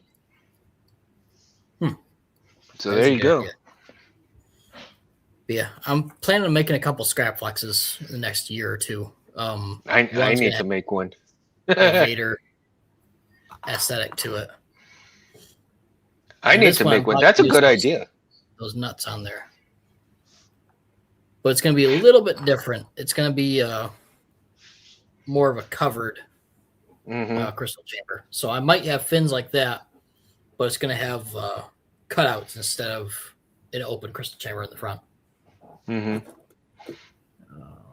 I'm trying to come up with a plunger system that utilizes the pin springs, Yeah. but that seems to be a little uh, tedious at the moment. I Yeah. haven't been able to have it successfully work just the way I want it, but I will eventually because I want it to work. I want it to work with the low the box one low profile. But yeah. The nice thing about these, because Nexus gave me a short Greeley there, is I bought this because it'll go over top of the retention screw, and it still looks good. Yeah, But it'll hold it. Yeah. I got the camera flipped. Yeah, no, it looks It'll good. hold. Looks, It'll hold it yeah. in the material. Because with just that, it only holds it in one thread. So if you bump it, it might pop out. With this, I mean, this is almost the perfect length. It'll go into the hilt and stay there, and I can just glue that in place. And that's how I'm going to send it to my customer. I'll include the old one too, but be like, hey, you can use this. They go in brass too. Yeah, I've got over here at Ace Hardware, they've got the brass ones, and they've got a good amount of them. So, and they've got the 440 ones. They got the what is it? The six. I know what you're. I don't think it's 660. It's something. 6/8 or something like that. And then they have the bigger ones, right? Yeah. So they got but the bigger ones. I was thinking that the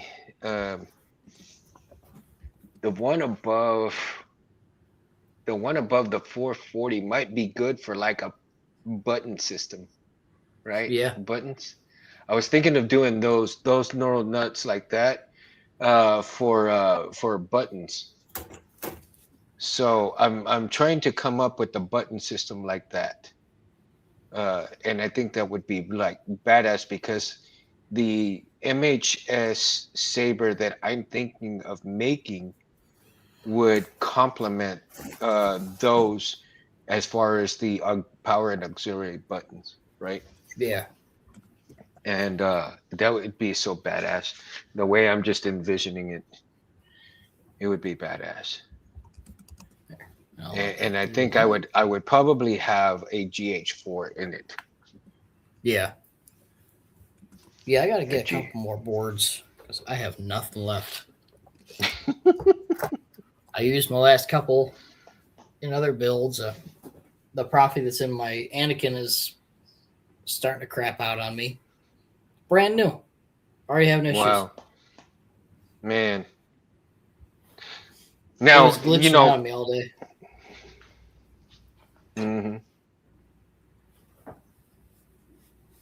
No, man, I can't wait to wire up my GH4s, and now that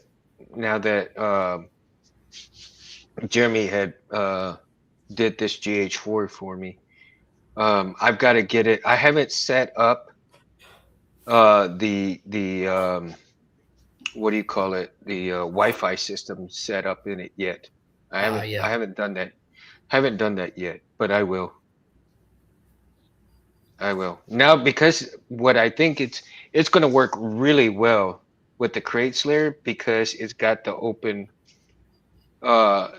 slits in there. Yeah. And so it should, the Wi-Fi signal should come in very well with it. So I'll be setting that up hopefully within the next week or two. I don't know yet. If I have time for it, I'll set it up, but I also need to download the app to get the app going on I think what it is, the ForceSync app, right? Something like that. For the GH4. Harvest, yeah, it's ForceSync. It's a ForceSync, right? Yeah. and that also goes for the profis. CFX as well, right? Profis as well. For So the ones that have the Bluetooth, yeah. I think for CFX you can use that as well. so there's three boards that you can utilize that particular app, right? Yeah, Which is the Profi, the CFX, and the GH4. yep, Huh. yeah. He's still working on the Profi. Uh, Okay. he's he's got some of the features down. He's trying to figure out how to add fonts through the app, Mm-hmm. as well as update the board firmware. Mm-hmm. But he's got the basic stuff, so you can change sound fonts on the fly like you can with Xeno and SNV4. Just flip through them. You can Mm-hmm. change the blade colors. You can change the blade effects, but that's pretty much it. You can't do anything else. Yeah. Volume control as well. The basic stuff. Basic stuff is fine with me. Mm-hmm.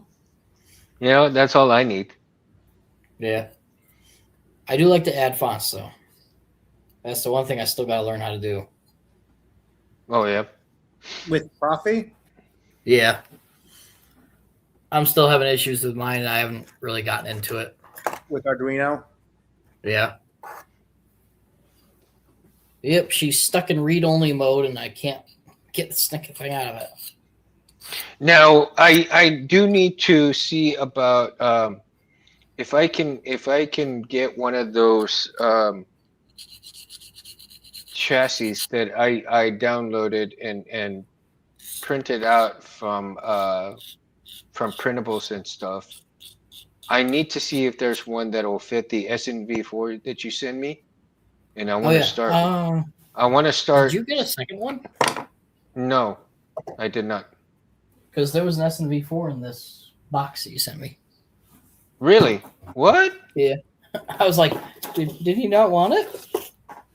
Oh. Yeah, because. Oh shit! I can send it back to you. Yeah, just send it back to me. Damn, I didn't know it was in there. It must have fallen off the table while I was packing your stuff. Oh, it probably did. Oh damn. Yep. So I saw that. I'm like, oh, okay. Well. No, I was like, no wonder I couldn't find it. I was like, I was looking for it. I was looking for it all over the place. I was all like, God damn it. I'm like looking for it because remember I had sent you the schematic of the I needed because my regular printer is out.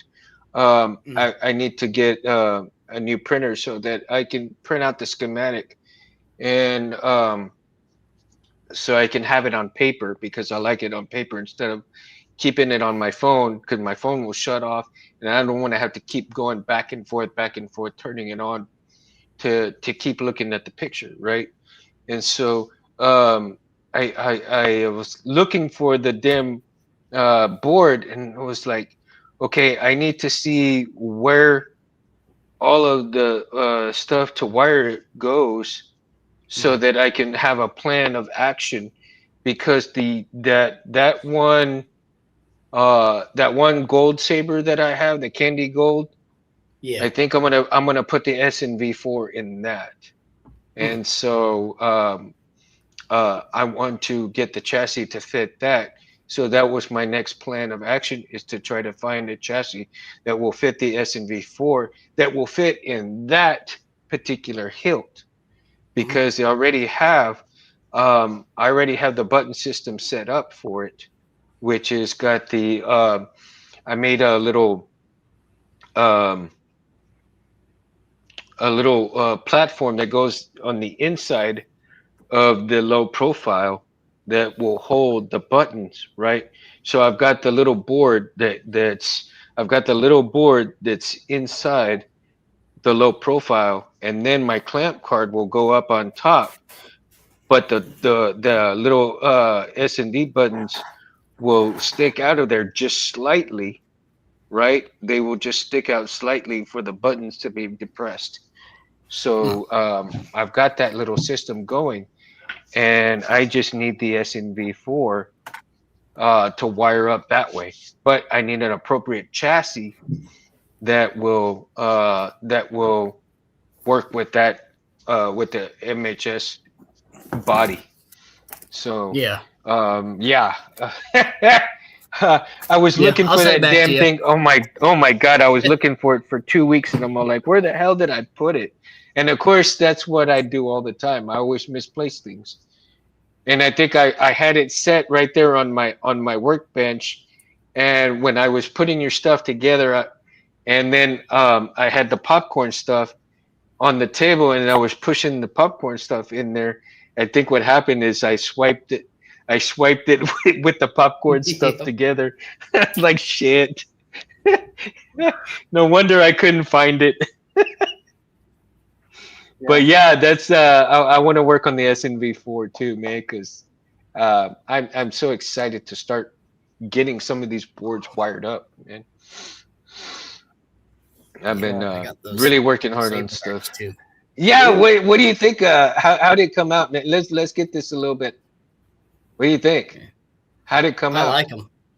Yeah, They came out pretty good. Got a little bit of fuzzies on them, but that's what the light is for. Just rub it yeah, off a little bit. yeah, a little bit. But yeah, I'll I didn't probably have put some time to do. rubbing buff on these.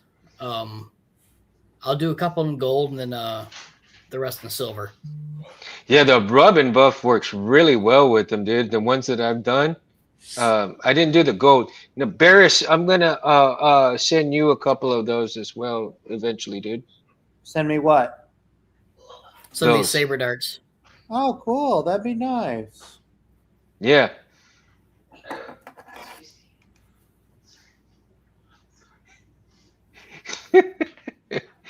Oh my God. But yeah, those are really cool, man. I did a good batch. I'm sending some of those to Anthony and um anybody I think I can think of over there. Yeah.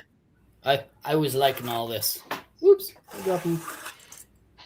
No, see, I've got to remember also who has like 3D printers and stuff like that. I want to be able to. I think I'm gonna send a couple. I'm gonna send a couple of those out to Scott as well. Right. I think I got about four for Scott. Titan. Yeah. I do like these too. These are awesome. Yeah. Let's get a close up of those. I think I did pretty okay on those. You know, as far as printing those out. I'm gonna use my phone next week because it's got a better camera on Now, it. I only send you 25 of those. You said you wanted 50, so I'll send you another 25 later on. All right, that's fine. Yeah, I've got to get some more gold filament. I mean, I still have some, but it's not enough to make any enough of those, right? But yeah, they came out pretty decent. Very poor. There's a little bit better. Yeah, I'm gonna use my phone next week because that's got a better camera on it. I've got my tripod. Mm-hmm. Well, all this stuff's pretty cool.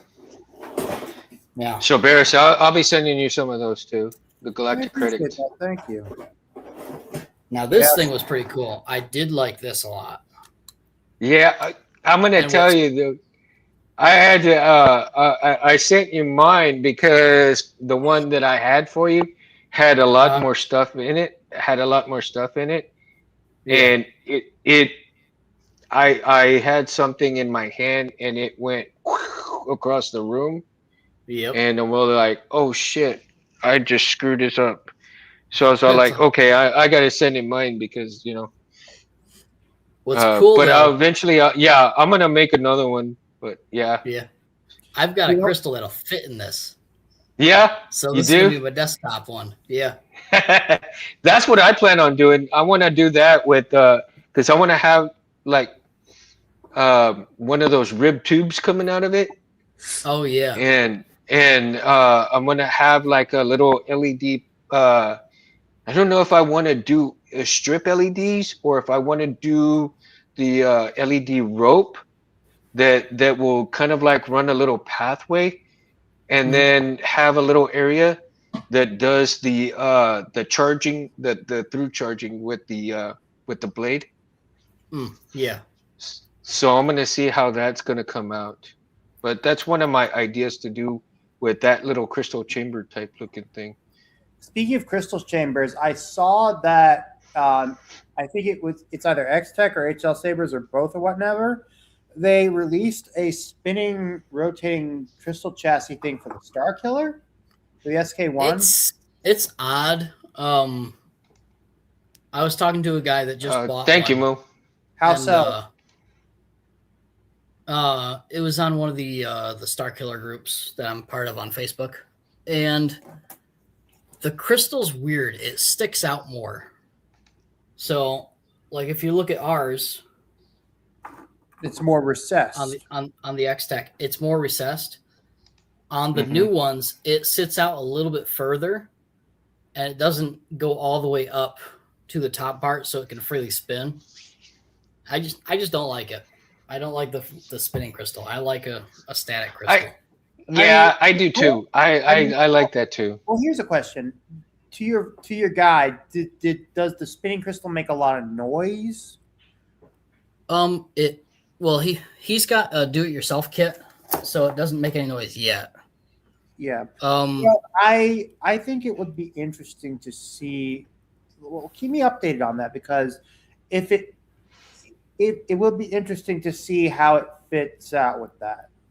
Because I personally will probably just get not the DIY kit, but just the get it version of it. Yeah. Or you would, or I would pay you, and you would install it or something like that. Now, to me, having having a spinning crystal chamber, it doesn't make any sense in a saber. But to me, it's a gimmick. No. I get it, dude. I get it. I know. I understand it. But what to me, like if you're gonna have a spinning crystal, to me it feels like that you would have this spinning crystal in a rechargeable scenario, right? Yeah. Like you would have the spinning crystal, and then you would place your crystal on the side that just recharges that crystal to whatever you put your force into it, right? Yeah. It's kind of hard to explain the way my brain is thinking. With a plasma gate. But yeah, it would be kind of cool that way. But not just, but the thought of spinning in this, I don't know. I think because if you hit it, you're hitting it constantly, and the shaking around. There's no real holding the crystal completely, right? Yeah, like Mo was just saying, he likes the static crystal with the spinning plasma gate, which does look cool. A lot of the master chassis have that. They've got that spinning plasma gate that goes around it. I've seen one that was pretty cool. It had the metal mesh that went around the crystal chamber, which looked really cool. Scott. But yeah, I think there was only one saber in the expanded universe that had Rich agrees. a spinning crystal or spinning mechanism in the crystal chamber, and I can't remember whose it was. I really can't. There's just too many.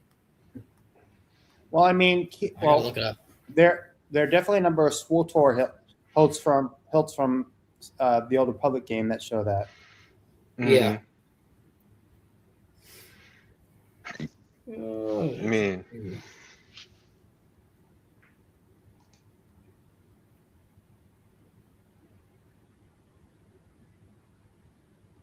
Fully removable chassis are not my favorite. Yeah, I can see that.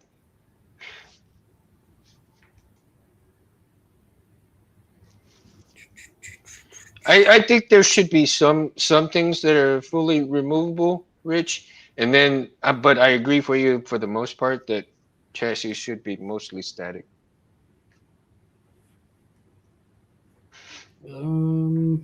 Depending on your on the type of hilt, right? Because let's put it this way. I mean, you really wouldn't want too much of a fully removable chassis for, your Graflex. I would prefer a static chassis in the Graflex than the removable one, Yeah. right? I can't wait to do this Vader because that's going to have a dual crystal setup in it. Mm-hmm. It's already Yeah, built the into it, but the putting DV3, man. Oh, I putting like these that in DV. here. I Yeah. like Oh. these. Wherever you got these, I need more. I need a lot more because all the ones I have, they're polished, so they're Mm-hmm. smooth. I don't like the smooth. I like the rough, The rough more cut. natural look because Mm-hmm. that's how they are in the movies. That's how they are in the games. They're rough Yeah. cut. They're not smooth Mm-hmm. because they take them out of the rock and put them in the lightsaber. Yeah. And see, those I think no, Rich, I get you, dude. I'm the same way, bro. I am the same way. It does feel more in universe. It really does. It really does. I mean, because just taking things out like that, it just sometimes you just it has to be like I said, the hilt itself has a soul, and whether you have a static chassis on it or not, but I think the feeling of that specific hilt negates whether it will be removable or not, right? Mhm. Now, I think that the removable battery for sure is a must in certain things. Um, but some of the enclosures, like some of the things that I've seen throughout the years, where you can't remove the battery, you just basically solder the wires to the battery. I think that is a little dangerous in itself, Yeah, right? because if you ever have any issues, you can't take it out of the saber unless you Yeah, just yank it exactly. out of there. Yeah. So Then to you me, risk I think damaging it. Yeah, to me, I think that's just a little crazy and a little dangerous to have a set wired battery within the hilt because like you said, anything can happen. I Mm-hmm. mean, you're asking if that battery decides to go, yeah, I mean, you got a damn Yeah, pipe bomb. yeah. I play airsoft. And I've seen these things light somebody's gun on fire Mm-hmm. because the wires just get so hot and they short out, Mm-hmm. and then all of a sudden your stock is smoking and your BDUs are catching on fire. Mm-hmm. I mean, within 10 seconds, his stock was melting off of his gun. They get that Wow. hot that quick. Yeah. Now, one time I did see I bought some quick connect stuff from I don't remember. I think it was like Wish or something, or I don't think it was Amazon that I bought them from. But I had bought 20 amp, uh, 22 gauge quick connects, right? They were the red and Mm, black, and they had the male and the female connects with them. I yeah, wired them. I wired them to a board um, to one of my CFXs one time. And what ended up happening, and I think I got shafted because they were not. I don't think, even though the bag says that they're 22 gauge, I mhm, don't think they're 22 gauge because when I connected them and the battery, uh, they got hot and they started, catching on fire. And yeah, luckily I didn't, I was only testing the battery. Luckily I didn't have them wired within the Saber itself, right? yeah. You want something with So, some thermal resistance. and so those, I said to myself that smaller battery gives design ups, yeah, and cons is shelf queens, yeah. That's so true, Rich. That is true. I mean, you have to sacrifice whatever you decide, right? According to the whatever you decide. I mean, there's give and takes. Whether you want a shorter playtime, longer playtime, a better looking setup, a more modest looking setup. So it's all in the eyes of the beholder as well. Mm-hmm. So if you But want something that's gonna, oh, go ahead. well, like I was just saying though, with those wires though, be careful with what you order because test things out. If you're creating a saber and you're doing the chassis and everything, and you decide to go with quick connects type stuff, Mm-hmm. make sure that you do your testing stuff outside of the chassis, Yeah. because if you connect your battery and you connect those wires and something is going on within those wires at that time, yeah, you're probably gonna fry not only your board but everything else, and you You're could gonna melt that potentially, chassis. yeah, you could potentially get hurt and everything else. So don't go that route. If you're doing your own installs, make sure you test everything before you put it all together. Like I said, because when I connected the battery with those things, dude, it was not even a minute and a half that they got started smoking.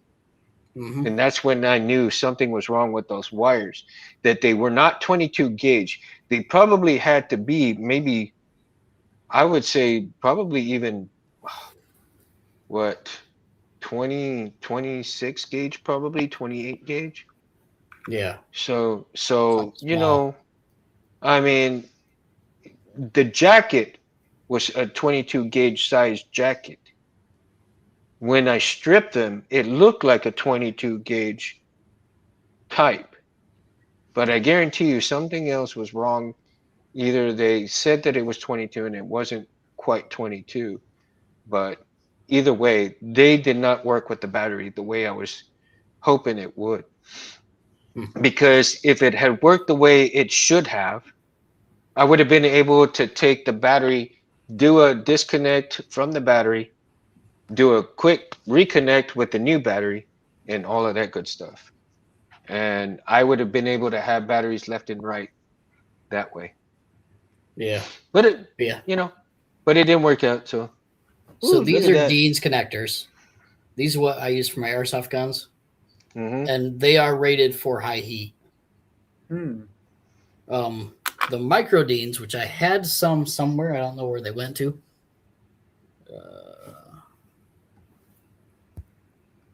I don't know if you can see it. Yeah, right there, right there, right there, Right there. right there. Yeah, All right. So it's still hard to tell, yeah. but they have Those look two like the brass Mocolex. contacts, Mm-hmm. just like this, Mm-hmm. that stick out, and they're about a third the size of these. Yeah, They they will look like the fit Molex perfectly in a connectors. saber. They look like the I actually Molex used them in my Ultra connectors. Saber, Oh wow. and they work great. Mm-hmm. That's why I used for the Quick Connect LED module, Mm-hmm. because it worked perfect. It just popped right apart. Mm-hmm. Now, also, I think you can get certain parts from some. You can go directly to certain manufacturers to get parts for your saber, right? I Yeah. mean, not and of course, like I said, TCSS is a manufacturer in itself. But when you're actually going for certain pieces in terms of putting in to your electronics or certain pieces on elsewhere, you can go and you get um like any electronics place in the world that you can go, and they'll have pieces for what you need in your sabers. AliExpress, for instance, they got certain Chinese manufacturers that manufacture the hot ends, like you have on that crystal chamber piece, right? Mm-hmm. As a matter of fact, I seen a package of those 1,400 pieces for like $7, right? Yeah. So again, those pieces would be great for crystal chambers for producing different items on your saber.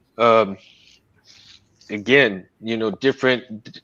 Don't stick to just one area to enhance the look of your sabers, or inside and out. And again, when you're looking at these different manufacturers, make that choice and decide, can you actually make those pieces too? Or can you learn how to make some of that stuff? Can you learn how to 3D print some of those things? They may not be exactly what they are as far as those manufactured specs, but if they work for what you're going for, then that's a way to go. Because if you can save yourself some money on top of that, then you definitely utilize those things, right? Now, Chris, I wanted to ask you that clamp that you sent me. Do you know where that's from? The clamp. Oh, I've got the guy's name.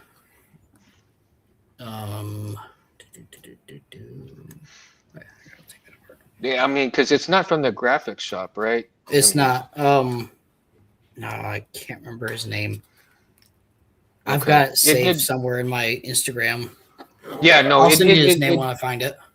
Well, it doesn't matter. I just need to know where it's from and what I can utilize it with, because I am gonna make my own clamp card with it. So yeah, he had clamp cards that he made for those, as well as another guy that makes clamp cards just for that. I just couldn't remember his name. It took me forever to find it. If I can just know what bodies it can go to and what I can actually use it on, then I can I'll be able to put it on something fairly quickly. But other than that, yeah, we'll see how it goes on. But yeah, I think everybody's getting a little tired, so let's go ahead and call it a night, guys. And I gotta get ready for work for tomorrow, and tomorrow ought to be a fun day for me. All day work and little bit of play. I'm not sure what I'm doing tomorrow. I hope it's easy work. Out of the cold. You should have it pretty easy. No, hopefully, I'll pray for you. I need it. Oh, where is it? All right. Yeah, what size of the clamp, Jim? I don't know. That's the thing. I don't know what it. Let me get the clamp card real quick so you can see it, man. I'll get it real quick. I like it though. The style of it looks pretty badass. Yeah, it does look nice. Yeah, once I find the maker of that clamp, I'll send it to you. Yeah, I really like it, man. I appreciate you sending it to me. Scavenger's Foundry. What? Scavenger's Foundry. Oh, really? Scavenger's Foundry, nice. So the I same like merchant this. sells them. Okay, so I like the slits in here, man. I mean, I like that, and then of course that's going to be really nice to do a plunger system with that right there. Some tacks in there. Yeah. Really be interesting to get it onto a saber. Yeah. Oh, that center hole, you might have to tap that so you can tap it. Well, actually, it looks like a 256. Where is it? That looks like a 256 hole, right? That middle one. Mm-hmm. I think so. Well, I just bought 256 button head screws. Okay. Yeah. Because I had asked him about it. I'm like, where's the mounting hole? I can't find anything. He goes, oh, you're supposed to drill that hole in the middle, and then you can use that to. You can either drill and tap into the hilt itself, or just use it for like a grub screw type thing as retention. I'd rather drill and tap and just use a longer screw. Well, actually, I have to check it, but let me see. Because what I might do, man, and I don't have my screwdriver in here with me, but come on, get in there. I've got screwdrivers everywhere. I just bought like 5 more. Wow. And then After I bought all those, bought a whole kit, I found this while I was cleaning. Brand spanking new. Haven't even opened it yet. Just sitting in one of my totes. I'm like, oh, that's where that went. Yeah, now I had bought a new screwdriver set, metric, because it had an expander on it, right? Okay. Oh yeah. Oh wow. The actually, my God, the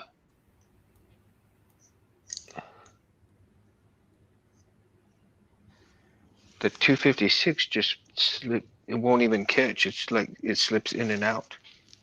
Mm. So yeah, So it's probably the next step up. yeah. Yeah, No, when I was going to use it. it's smaller than a 256. Is what I'm saying. Oh. The 256 is too big that it just slips right in that hole. So yeah, I'm probably will have to drill into it to get it to hold. Yeah, I was going to re-drill it for something a little bit bigger like the M4 because I've got grub screws out the wazoo. I was just going to use one of those. Okay, I'll be right back, guys. Hold on. Okay. I'm tired, dude. Me too. But yeah, talking about customization, I I mean, you love can only doing do so the heat much. bluing.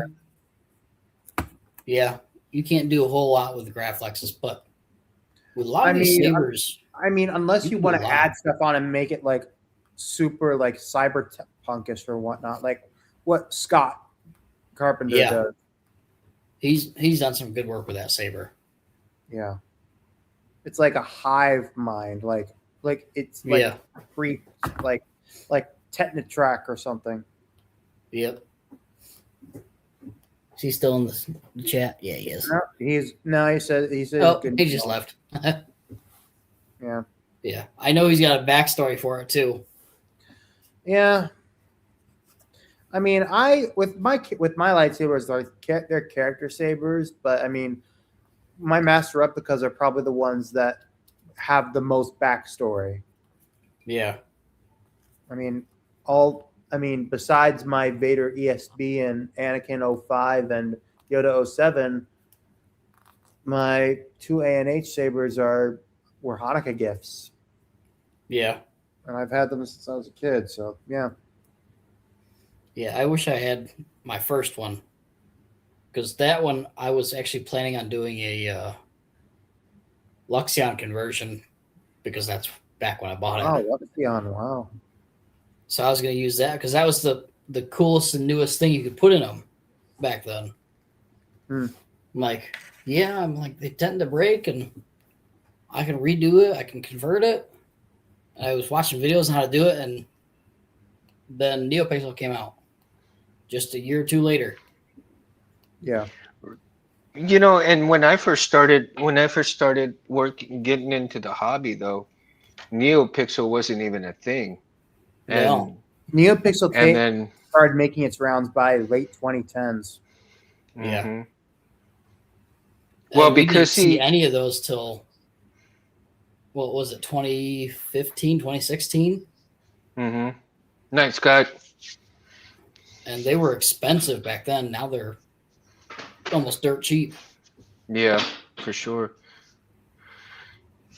And character hilts, though, I think there should be backstories to the hilts itself. It really should. Yeah.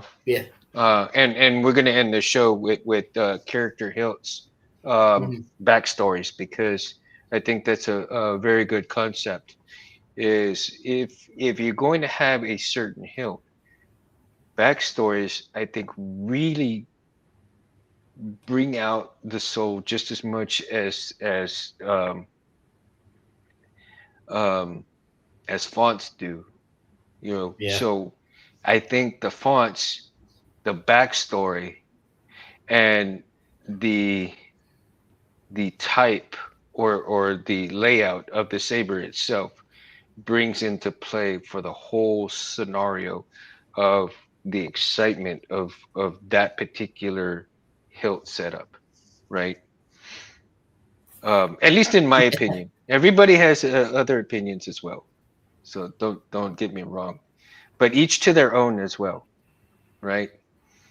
I was playing with the Crate Slayer earlier, and I I uh, I had the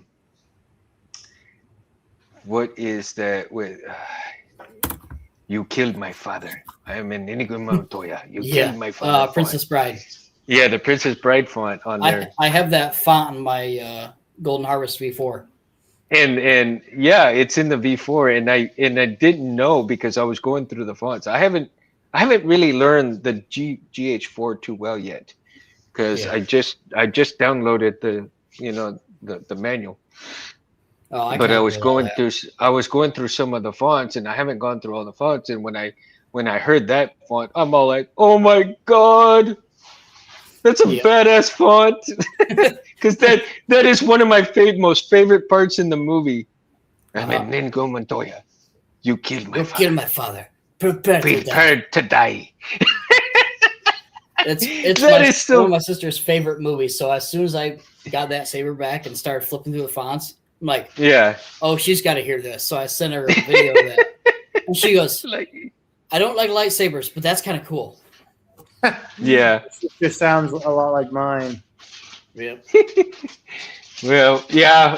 Okay. So again, thank you everybody who's been in the chat. Scott, Chris, thank you. Everybody who's been in the chat, Titan, man, everybody. I so much appreciate you guys coming in. Then that Rich, thank you so much too, man. Um, I can't thank Rich enough either. He's done so much for me. Also, Lore, he's come in. He says it's been a while. Thank you, Charlie, for coming in all the time as well. Yeah. And Scott comes in all the time. So thank you guys so much for coming in. Uh, Chris and Varys, thank you guys for co-piling. Whenever you guys can, thank you so much for coming on. Also, everybody got to thank Anthony Space Windu for allowing me to do the show as well. And check out, if you guys haven't subscribed already, subscribe to Civilized Sabers and the Mundo channel. Whatever, there might be some stuff on the Mundo channel that you haven't seen here on the Civilized Sabers channel. But also, I want to give a big shout out, and I hope I'm doing a lot of justice to Harris because one of the original three amigos that started Saber Talk. And this is another reason why I do Saber Talk is to honor Harris's memory. So quite often will you hear me refer to Harris. If you guys haven't watched some of the Civilized Sabers videos as well, go back and watch some of the original Saber Talks with Gabe, Harris, and Anthony, and check those out because I guarantee you won't. They're so fun to watch. And like I said, I was just watching the other day with Harris and Anthony doing a 7/8 inch blade. And you can learn a lot from these guys. And I learned a lot from Harris too, man. So anytime I had a question, he was always there for me. So again, God bless Harris. May he have may Jedi drummer be a badass up there in heaven and watching over us, and make sure that we all do good work with lightsabers and stuff. So again, thank you guys. Barris, you guys, he's on Instagram and Facebook, right, Barris? Chris Yep. at Geek Shop, Instagram, Facebook as well. Make sure you guys like and subscribe to their stuff. And you guys have a great week. Have a good weekend as well. I will see you next Sunday, hopefully. All right. And we'll figure out what we're going to do next Sunday. If anybody's got in the chat and anybody who wants to email me and they've got particular something that they want to talk about on the show, email any one of us or get a hold of us, and we'll talk about with what you guys want to talk about. Depending on how things go, we might especially considering the Super Bowl is next Sunday. Yeah, I was thinking about that. If you guys do you guys want to do a show? If you guys feel like you don't want to do a show because of the Super Bowl, because I was thinking about that. That's why I said hopefully. I mean, So I've got a thing where I go to my synagogue and there's a big Super Bowl party, and I'm not sure if that's going to be till like that goes past till 9 o'clock. I'm not sure. okay, so Yeah. why don't we do this, guys? Why don't we go ahead and not come on next Sunday since it's Super Bowl Sunday, and we'll do the following Sunday after that. We'll start back up. How's that? Alrighty. Okay, so everybody in the chat, next Sunday we won't do one, but the following Sunday we'll have another show. Okay, so you guys enjoy the Super Bowl Sunday, and we'll be back the following Sunday. All right, Amen. All God right. bless you guys, and we. Oh my goodness, I do not have my thing. Peace out, Mundo loves ya.